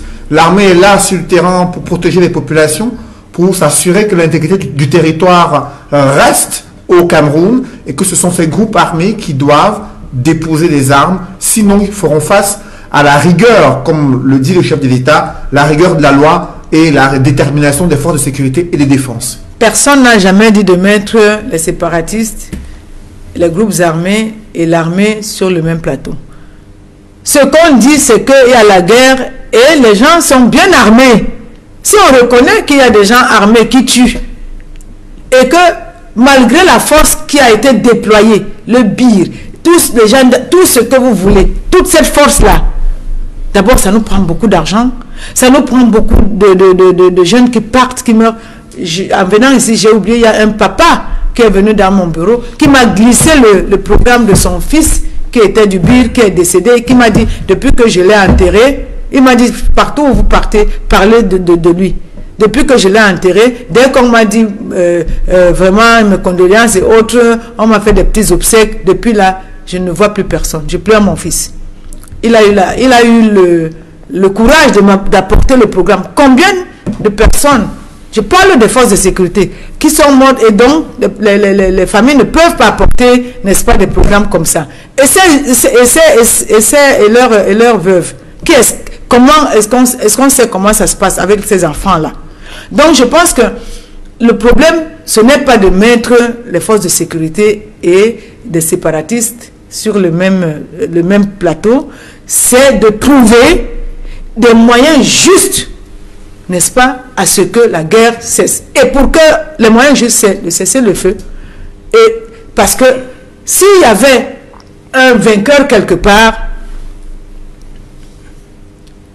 depuis, ça serait peut-être terminé depuis. There's a lack of trust within the parties concerned. The government of Cameroon, when we want to talk about a ceasefire or people saying that they should withdraw the soldiers and bring them to the barracks in the northwest and southwest, when you want to, they will not accept. They will tell you that if that is done, the separatist fighters or the Amba boys will take control to the streets. When you want to ask the Amba boys to drop their arms for a ceasefire, they to put up the complaint that the other side to drop their arms too, and you are raising the possibility of two parties possibly meeting out of Cameroon on a platform to discuss the issues. Before now, you raise the issue of the Swiss mediation. What is stopping? Oui, il y a d'abord au niveau de l'Union africaine un bureau paix et sécurité qui existe. Laissons même paix et sécurité des Nations Unies. Il y a la CEAC qui vient de mettre en place la coalition pour la paix en Afrique centrale, donc le RIDAC est membre. Donc nous travaillons un peu pour voir justement comment il faut rapprocher, n'est-ce pas, tout ce monde-là pour pouvoir commencer à discuter. Que font ces organisations-là au regard de la situation au Cameroun? Le problème avec ces organisations, c'est qu'il faudrait aussi que le Cameroun montre sa bonne volonté. Ce que je vais vous dire, c'est que quand vous partez à l'Union africaine, ou à la Commission africaine des droits de l'homme, ou alors à la CEAC, très souvent, le Cameroun est absent. Ou alors, quand le Cameroun n'est pas absent, ceux qui sont là vous disent nous n'avons pas mandat de répondre, on va se référer à la hiérarchie, on répondra par écrit. Pendant que vous voyez les autres répondre, prendre des dispositions, ça c'est aussi la vérité. Donc, nous avons délibérément refusé d'être avec ces organisations-là qui font par ailleurs du bon boulot lorsqu'il s'agit des autres pays, comme la RCA. Nous avons refusé, c'est-à-dire que notre diplomatie a refusé, parce que le système est devenu, on attend toujours les ordres d'en haut. Très souvent même, il y a des mois, moi je me demande, est-ce que vraiment c'est le président qui leur dit de dire tout ça? Parce que c'est quand même trop beaucoup pour un monsieur, non? Pourquoi ils ne veulent pas lâcher le président? Le président, il a fait ce qu'il avait à faire. Il a joué son rôle. Il a un certain âge. Il faut que les griots qui pensent qu'ils peuvent continuer à glaner des petits pouvoirs, bien des petits fonds, le lâchent. C'est un patriarche. Qu'on le lâche. Pour rester dans tout le monde sait que de part et d'autre, il y a des gens qui tapent dans l'ombre qui ne veulent pas le lâcher parce que ça les intéresse, parce qu'ils sont dans leur jeu de pouvoir, parce que la lutte de la succession est ouverte. Pour rester... Et qui prime? C'est le bas peuple. Nous pouvons toujours faire 10 jours sans électricité, tout va bien. Nous pouvons toujours ne pas avoir de l'eau, il n'y a pas de problème. Nous pouvons toujours ne pas avoir de route pour aller, ou alors ne pas aller à l'hôpital, il n'y a pas de problème. C'est-à-dire, il y a le déni de vérité. À chaque fois qu'il y a un problème, vous pensez que nous pouvons tenir comme ça jusqu'à quand? Pour rester dans le sillage de la question des droits de l'homme en Afrique centrale de façon globale et peut-être en opérant une sorte d'étude comparée avec ce qui se passe sous d'autres cieux, puisque effectivement le RIDAC a vocation à travailler dans la sous-région Afrique centrale, lorsque vous comparez l'état des droits de l'homme au Cameroun avec les autres pays d'Afrique centrale, à quel niveau se situe-t-on? Non, l'état des droits de l'homme au Cameroun, je l'ai dit l'autre jour dans une interview à France 24, a reculé. Je vais prendre juste trois exemples. C'est la première fois, même en Afrique centrale, qu'on voit que quelqu'un qui est deuxième à l'élection présidentielle est kidnappé, gardé pendant 9 mois, chargé devant un tribunal militaire, alors que les directives et principes sur le droit à un procès équitable à l'assistance judiciaire en Afrique sont, elles, alinéa A et B, interdit formellement, n'est-ce pas, de juger les civils devant les tribunaux militaires. Alors que les lois de la liberté, c'est des recherches que le RIDAC a faites pour démontrer quelles sont les lois que le Cameroun a prises et quelles sont les jurisprudences au niveau international et comment cela s'exerce ici. C'est quand même inédit. Nous avons vu la situation, nous avons vu les élections, nous avons observé les élections au Gabon. Vous savez que là-bas, il y a même eu les morts avec PIN. La seule chose qu'on a faite avec PIN, c'est de le mettre sous résidence surveillée. Il y a eu des morts. Nous avons fait des déclarations. On a été au Gabon. Il y avait comment on appelle ça, un autre ministre de la communication de l'époque qui m'a fait partie du Gabon après 3 jours en disant que je suis persona non grata. Mais nous avons fait le travail.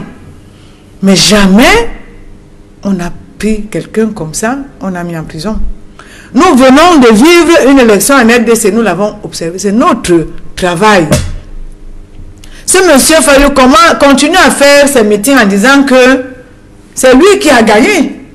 Mais vous voyez qu'il fait ses meetings, il va au Nord Kivu, à Kinshasa, il finit de faire son meeting, n'est-ce pas, Tshisekedi va faire ses tournées en Europe, président, il signe ses décrets. Est-ce que c'est Fayou qui vient signer les décrets? Qu'est-ce que c'est que cette histoire? Ça ressemble à la barbarie. Après, c'est tous les jeunes. Vous n'avez pas été en prison. Moi, j'ai été à la prison à maintes reprises. J'ai vu des jeunes dans les sangs et tout ça là. Des jeunes et des femmes, des jeunes femmes en prison. Parce qu'ils ont dit, quand au président, ça fait quoi? Ça fait quoi qui?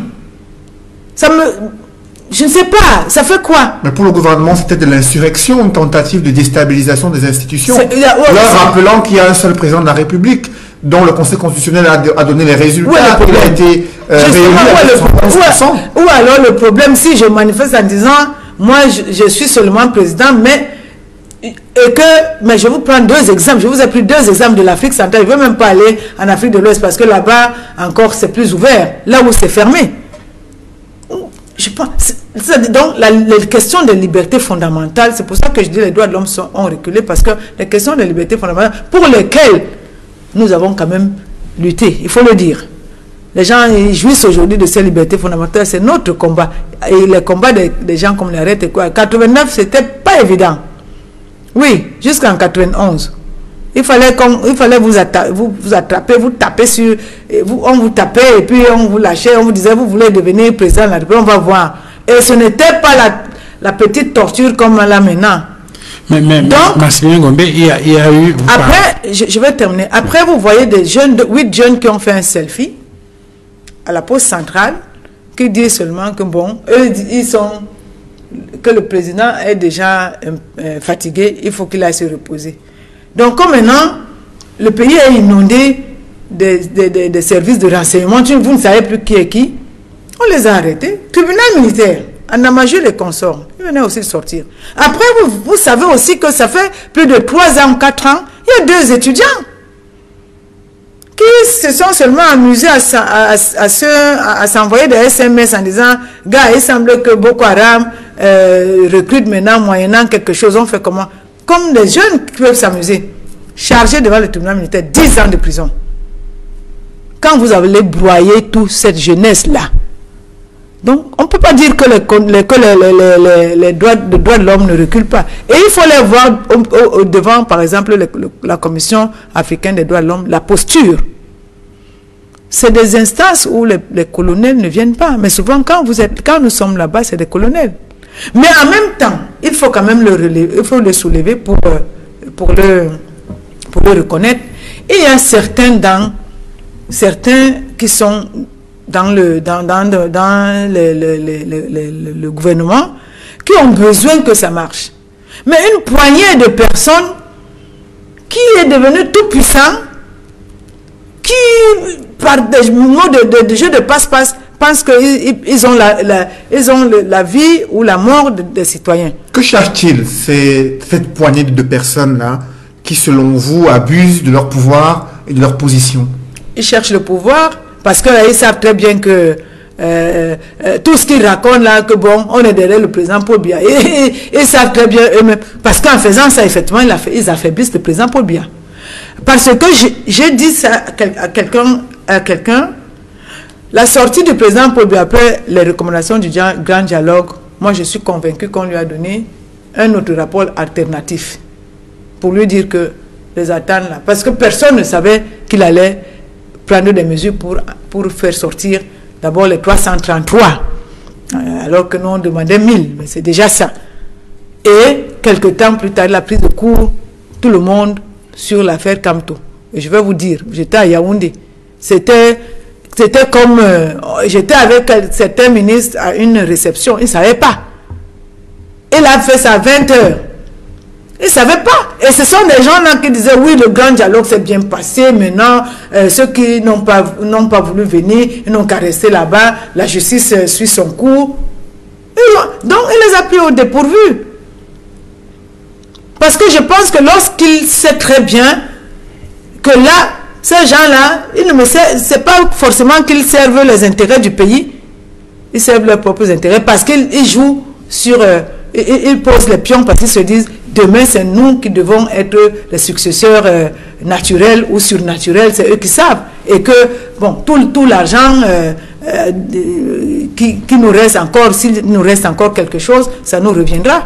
Parlons de cette élection présidentielle d'octobre 2018. Vous avez insisté tout à l'heure sur les cas de violation des droits de l'homme avant la campagne, durant la campagne présidentielle et jusqu'à la proclamation des résultats. Est-ce que vous pouvez nous faire un tableau non exhaustif au moins de ces cas de violation des droits de l'homme que vous avez observés en relation avec l'élection présidentielle? Oui. D'abord, il faut dire que notre méthode, ce n'est pas de dire qui a gagné, qui n'a pas gagné. Ce n'était pas l'objectif. Parce que d'abord, au départ, nous avons dit que cette élection est sans objet. Comme on est en train de dire aussi ici que l'élection, le scrutin législatif est sans objet. Donc notre position est claire. Ce n'est pas parce que nous ne voulons pas les élections, mais c'est parce que des conditions telles que le code électoral, telles que les problèmes au niveau du nord-ouest, sud-ouest, on n'en parle même plus. Et c'est là le danger. Et l'extrême nord et l'est, on n'en parle plus. Parce que tout le monde est maintenant, comment je vais trouver 1 million pour mettre ma candidature. Donc pour nous, c'était sans objet. Donc ce qui nous restait, c'est de montrer que ce que nous avons dit, que nous restons cohérents. Donc il fallait aller documenter des violations des droits humains. Comme je vous ai dit, c'est des catégories de violations. C'est-à-dire que des questions de liberté fondamentale, liberté d'opinion, liberté de réunion, liberté d'association, nous avons remarqué qu'il y a quand même eu beaucoup de violations de ces libertés-là. Donc, pratiquement, c'est-à-dire que c'était inégal la façon dont les gens pouvaient se mouvoir, n'est-ce pas, au niveau pour jouir, n'est-ce pas, de ces libertés-là. Il y a les exactions, c'est-à-dire que lors de ces élections-là, on a par exemple constaté, et donc c'est dans les zones à risque que nous n'avons pas couvert tout le Cameroun. C'était le littoral, parce que, surtout Douala, parce que c'était à cette époque-là le flux des déplacés internes.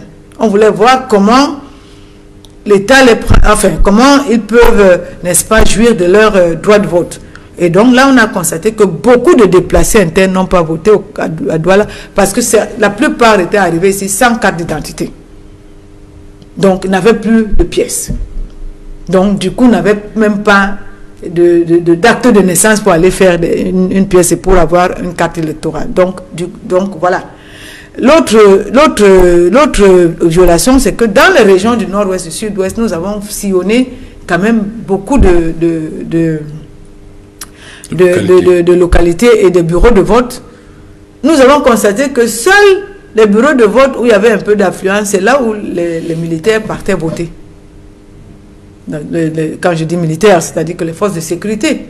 Les autres, et nous avons constaté qu'il y a eu des exécutions sommaires le jour même là. Par exemple, à Bamenda, des jeunes qui voulaient aller voter. Maintenant, on ne peut pas vous dire qui est-ce qui a été derrière, mais il y a eu ces violations-là. Voilà. Donc, voilà un peu. Mais à côté aussi, nous avons quand même vu des bons points qui sont que nous avons mené avec Facebook, la plateforme Facebook avant, un plaidoyer pour dire au gouvernement camerounais de laisser les réseaux sociaux fonctionner. Les réseaux sociaux ont fonctionné. Il faut le dire et il faut s'en enorgueillir et il faut l'assumer. On n'a pas coupé les réseaux sociaux lors de l'élection présidentielle. Alors que le ministre de la Communication, Issa Chiroma, avait clairement mis tout le monde en garde qu'il n'y aura pas de réseaux sociaux parce que pour la sécurité, voilà. Donc, mais ça n'a pas été... Donc, pour dire que quoi? Pour dire que lorsque vous menez un plaidoyer juste, avec des mots qu'il faut, avec des méthodes qui correspondent, ça peut toujours marcher. Ce n'est pas parce qu'il ne voulait pas couper, c'est parce que des pressions étaient que bon, il ne faut pas envenimer. Il y a déjà trop de venin, il ne faut pas envenimer. Maximilien Ngombe, vous avez mené également un plaidoyer à l'extrême nord du Cameroun pour des cas de disparition des civils dans le cadre de cette guerre contre le terrorisme. Quel est cet autre visage, la lutte contre Boko Haram, que vous avez mis en avant depuis que le Cameroun fait face à ce problème transfrontalier, notamment dans le septentrion?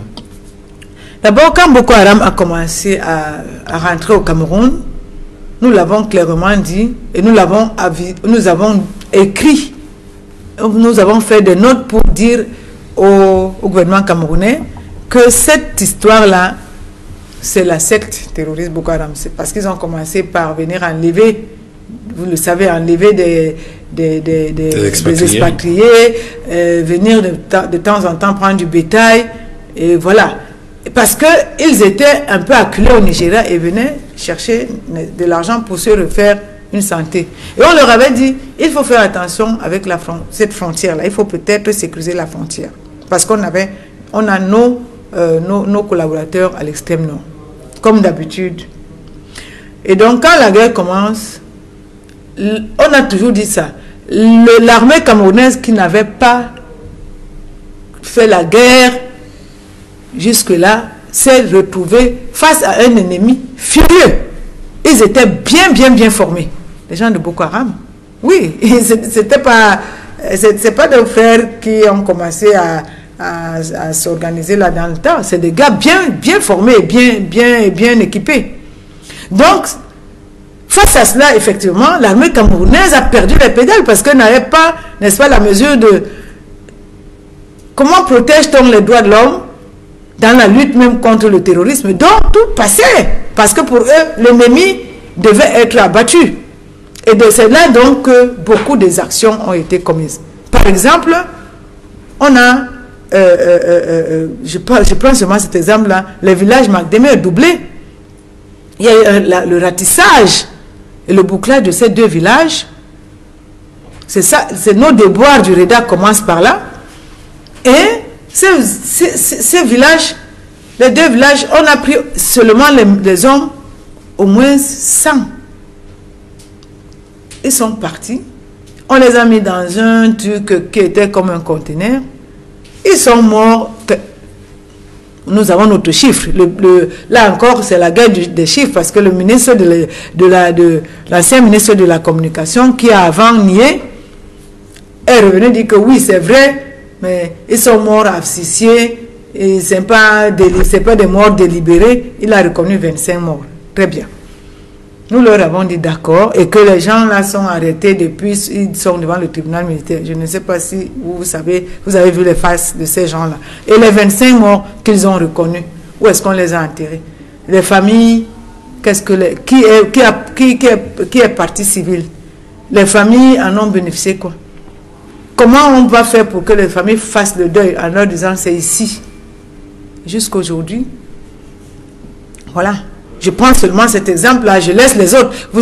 On a parlé des deux bébés, les deux femmes. Quand nous avons dit ça en off d'abord. Et dans le mépris qui est de certains de ces gouvernants, ils ont commencé par dire, oh, c'est les méthodes du REDA pour avoir de l'argent. J'ai même vu des grands professeurs, docteurs en doctorat, venir sur les plateaux expliquer comment comment le REDA fonctionne, que c'est le bras séculier de George Soros. On a même fait... c'est peut-être l'occasion justement peut-être de dire un mot là-dessus. Effectivement, d'où viennent les moyens qui vous permettent de travailler? Je vais y arriver si vous permettez que j'aille jusqu'au bout. On a même vu que, on a dit c'est Georges Soros, on a même un certain journal qui est tenu par un professeur, n'est-ce pas, journaliste, c'est quoi là? À Yaoundé, l'école de journalisme. Les STIC. Les STIC, qui a un journal, qui a mis des photos pour dire que voilà le bras séculier de Georges Soros. J'ai vu des plateaux télé avec des soi-disant même hommes politiques et autres qui soutenaient mordicus que certaines forces de sécurité ne peuvent pas faire ça. Et qu'il fallait arrêter j'ai entendu des gens comme les Hervé comme ici faire du bruit. J'ai entendu quelqu'un que je respectais beaucoup, quelqu'un comme Ekane Anissé, dire déblatérer de n'importe quoi, alors que lui Ekane, c'est que si je dis que c'est ça, de par ce que j'ai comme background quand même de militantisme, on ne peut pas remettre ça en cause. On peut contester les méthodes, on peut contester les chiffres, mais on ne peut pas dire que ce n'est pas vrai. Et donc, après, et vous savez pourquoi? Parce que le président de la République a été au courant, a dit au ministre, va redire la vérité. Et parce qu'il y avait déjà un incident diplomatique, parce que le Mali avait dit, il n'accepte pas que le peuple frère, que le gouvernement frère salisse son nom, parce qu'il ne s'agit pas du Mali, ça. C'est comme ça qu'ils sont revenus dire que non, ce n'est pas au Mali, c'est vrai, c'est le Cameroun, mais c'est deux brebis galeuses de l'armée. Alors, qui est-ce qui a demandé les excuses au REDAC? Qui est-ce qui a fait le mea culpa? Tous ces griots intégraux là, tous ces hommes politiques très très avisés là, tous ces journalistes là, tous ces ministres là, tous ces hommes en tenue là qui étaient prêts à venir m'arrêter, qui est venu sur un plateau même pour un petit demande pour dire bon vraiment Madame Gombe Maximilienne, on s'excuse. C'est comme ça qu'on a, il faut savoir dire on s'excuse parce que c'est ça qui fait à ce que on construit un état de droit. Maintenant sur la question des moyens du REDAC, le REDAC est financé par un seul partenaire, la National Endowment for Democracy. J'ai dit ça. Il y a des associations nationales ici au Cameroun qui ont 2 fois le budget du Cameroun. Après, il y a beaucoup de sympathisants du REDAC. On est en train de faire le 10e anniversaire. Là, si je vous dis l'élan de solidarité. Est-ce que cet élan de solidarité n'influence pas le travail que vous avez à faire dans la méthodologie de collecte des données de reporting et de publication de vos rapports? Parce que pour le gouvernement, derrière le REDAC et d'autres ONG se cachent des puissances internationales qui chercheraient faire même sur le Cameroun, déstabiliser le pays. Très bien. Voilà notre plaquette sur le 10e anniversaire du REDAC. Quand vous parcourez ceux qui ont accompagné le REDAC, vous allez voir les brasseries du Cameroun qui ont donné un peu de sessions pour un peu de jus de fruits et autres. Vous allez voir un hôtel à Yaoundé qui nous a fait des remises. Vous allez voir une association qui s'appelle African Defenders, qui est dirigée par un Africain en Ouganda. Vous allez voir tous les journaux qui n'ont rien, mais qui ont dit, bon, on va quand même au moins faire écho de votre 10e anniversaire, y compris la nouvelle expression, chaque 10 anniversaire du REDAC. Vous allez voir les commissions nationales des droits de l'homme des autres pays qui sont là, qui ont payé leurs biens. Vous allez les voir et qui ont cotisé. Autrement dit, vous n'avez pas de financement occulte. Vous n'allez pas voir ici. Non, je continue. Il faut me laisser parler. Donc, dans toute cette panoplie là, vous allez voir seulement National Endowment for Democracy. Et je peux vous dire combien ils ont donné. Ce n'est pas 5 millions de francs CFA. Vous allez voir Facebook, la plateforme Facebook, parce que nous sommes en partenariat sur la liberté et la surveillance en ligne. Ils ont donné 5 000 $. Si le gouvernement camerounais organise un événement comme ça, Ils vont pas aller prendre tout l'argent là chez tout ce monde là. Mais lorsque vous citez, est-ce que là-dedans ils ont vu quelle organisation internationale ou bien quelle ambassade a donné 100 francs? Mais vous allez les voir, vous allez les entendre demain après d'avoir fait toute cette langue. Et quand vous parlez de l'influence, Monsieur Noufeli, si vous donnez 50 000 au REDAC, vous allez nous influencer. Vous ne pouvez pas donner parce que vous pensez que le travail est bien fait et que vous continuez à aller jusqu'au bout. Mais ces institutions américaines qui vous financent, et donc les institutions américaines. Quand vous parlez de Facebook, Facebook, c'est pas une institution américaine. Quand vous parlez, c'est une entreprise américaine privée. Mais quand vous parlez de ces institutions qui vous soutiennent financièrement, institutions internationales, avec des ONG comme Amnesty, est-ce que ces différentes organisations n'influencent pas, ne vous amènent pas à avoir une méthode de travail qui vise parfois à amplifier les faits observés sur le terrain, pour, bien sûr, permettre à la communauté internationale d'avoir des éléments probants afin de mettre davantage la pression sur le gouvernement camerounais? C'est ça. D'abord, Amnesty International n'est pas un bailleur de fonds. Les gens font du fantasme sur des organisations internationales. Ce n'est pas un bailleur. Amnesty ne peut pas vous donner des financements. Amnesty a développé des outils de ce qu'on appelle le reporting et la recherche. Donc, ils peuvent vous former. Moi, je suis formé aussi par Amnesty. Ils peuvent vous donner des formations pour que ce que vous dites soit votre oui et que votre non soit un non. Oui, ça, Amnesty sait faire. Mais Amnesty ne donne pas un rang. Amnesty peut aussi, quand il a fait des investigations et il voit bien que le défenseur est réellement en danger, peut faire le plaidoyer pour vous faire partir d'un pays à un autre rapidement si votre vie est en danger ou alors certains de vos proches. Maximilien, 10 ans de REDAC, qu'est-ce que ça a changé dans le quotidien des populations d'Afrique centrale? Vous, la société civile, qu'est-ce que vous avez apporté pour l'amélioration de la démocratie et l'état des droits? Beaucoup. D'abord, on a fait beaucoup de recherches. Donc, il y a au moins aujourd'hui des publications sur l'état des lieux entre inquiétude et espoir, crise sociale garnissée en Afrique centrale. Donc, entre inquiétude et espoir, nous avons quand même accompagné au niveau de la RDC, n'est-ce pas, la transition démocratique paisible. Vous savez qu'il y a eu des débats, y compris ici, que ça va être le chaos. Vous ne savez pas ce qui a été fait derrière. C'était le REDAC et ses membres. Nous avons quand même pu mettre en place au niveau de la RCA un mécanisme aujourd'hui, la Commission Vérité, Justice et Réconciliation. C'est un processus. C'est difficile parce que c'est quand même plus de décennies que ce pays est en guerre. Mais déjà, cette volonté de mettre ce processus en marche nous donne espoir. Nous avons quand même pu, n'est-ce pas, rédiger une loi portant protection des défenseurs, proposition de projet, je ne sais pas, appelez ça comme vous voulez, proposition de projet de protection des défenseurs, d'activistes, des journalistes.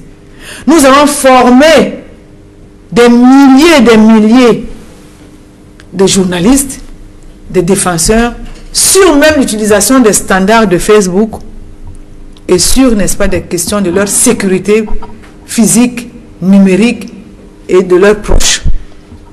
Nous avons aussi accompagné certains gouvernements lorsqu'ils avaient la volonté, par exemple, avec les rapports alternatifs au niveau de Genève, au niveau de la Commission africaine.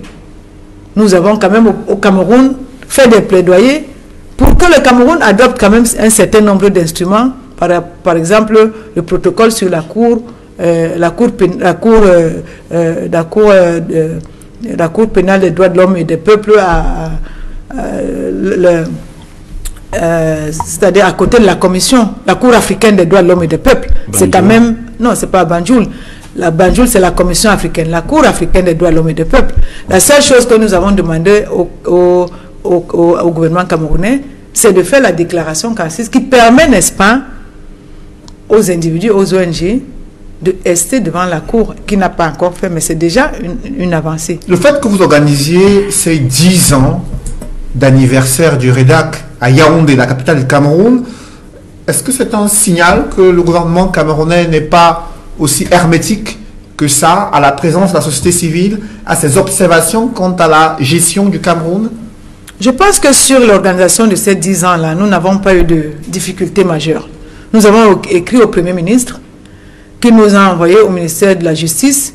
Le ministère de la Justice nous a envoyé à la direction des droits de l'homme et nous avons de bout en bout mené, n'est-ce pas, cette organisation. La seule chose qu'on leur avait dit, c'est que le REDAC refuse de recevoir l'argent d'un gouvernement, que ce soit au niveau de l'Afrique centrale.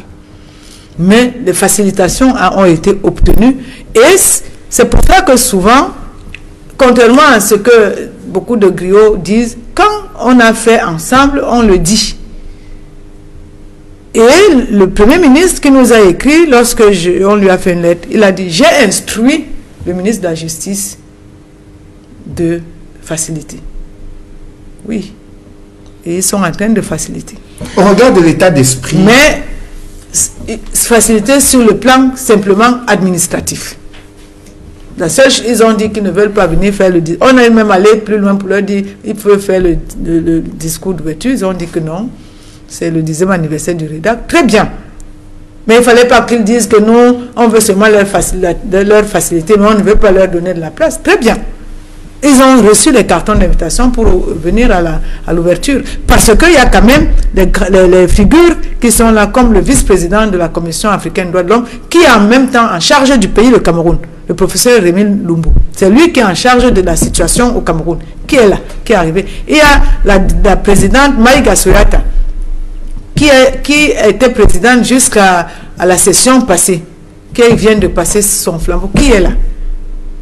Il y a quand même notre propre sœur, Lucia Alsuabo, la doyenne de la commission, qui a accepté d'être là. Et bien entendu, ces gens-là, nous voulons aussi leur rendre hommage parce qu'il y aura des awards.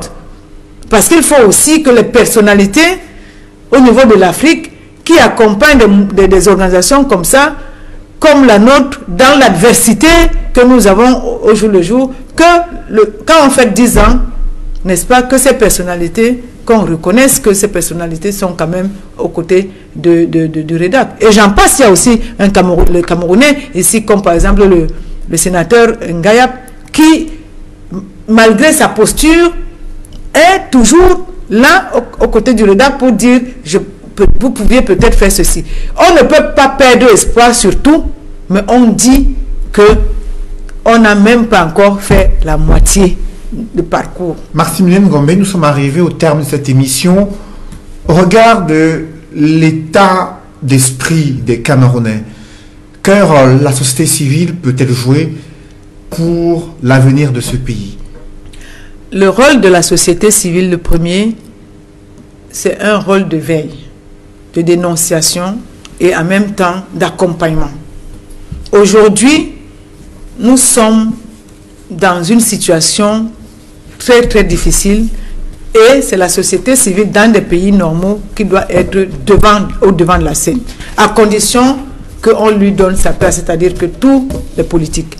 Donc, j'en appelle à la société civile que le challenge qui est le nôtre aujourd'hui, c'est la réconciliation de tout le Cameroun.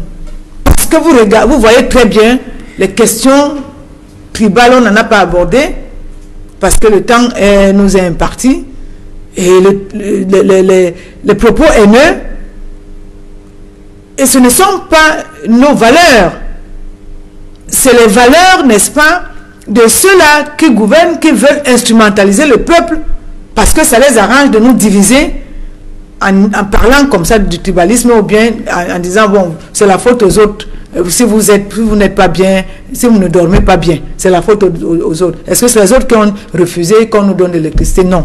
Donc je pense que la société civile doit jouer le rôle de réconciliation et elle ne doit pas, et elle doit le faire avec beaucoup de détermination et sans changer le cap quel que soit ce que ça peut leur coûter. Il leur faut beaucoup de courage parce que si on ne le fait pas, nous sommes obligés de toucher le fond. Merci Maximilienne Ngombe. Je précise que vous êtes la directrice exécutive du réseau des défenseurs des droits humains en Afrique centrale. Merci d'avoir accepté notre invitation. Je vous remercie. Merci également à vous, Armstrong Formy et Duval Fongois, d'avoir participé à cet entretien. Mesdames, Messieurs, c'est la fin de cette émission. Merci d'avoir suivi et merci de rester sur Equinox Télévision.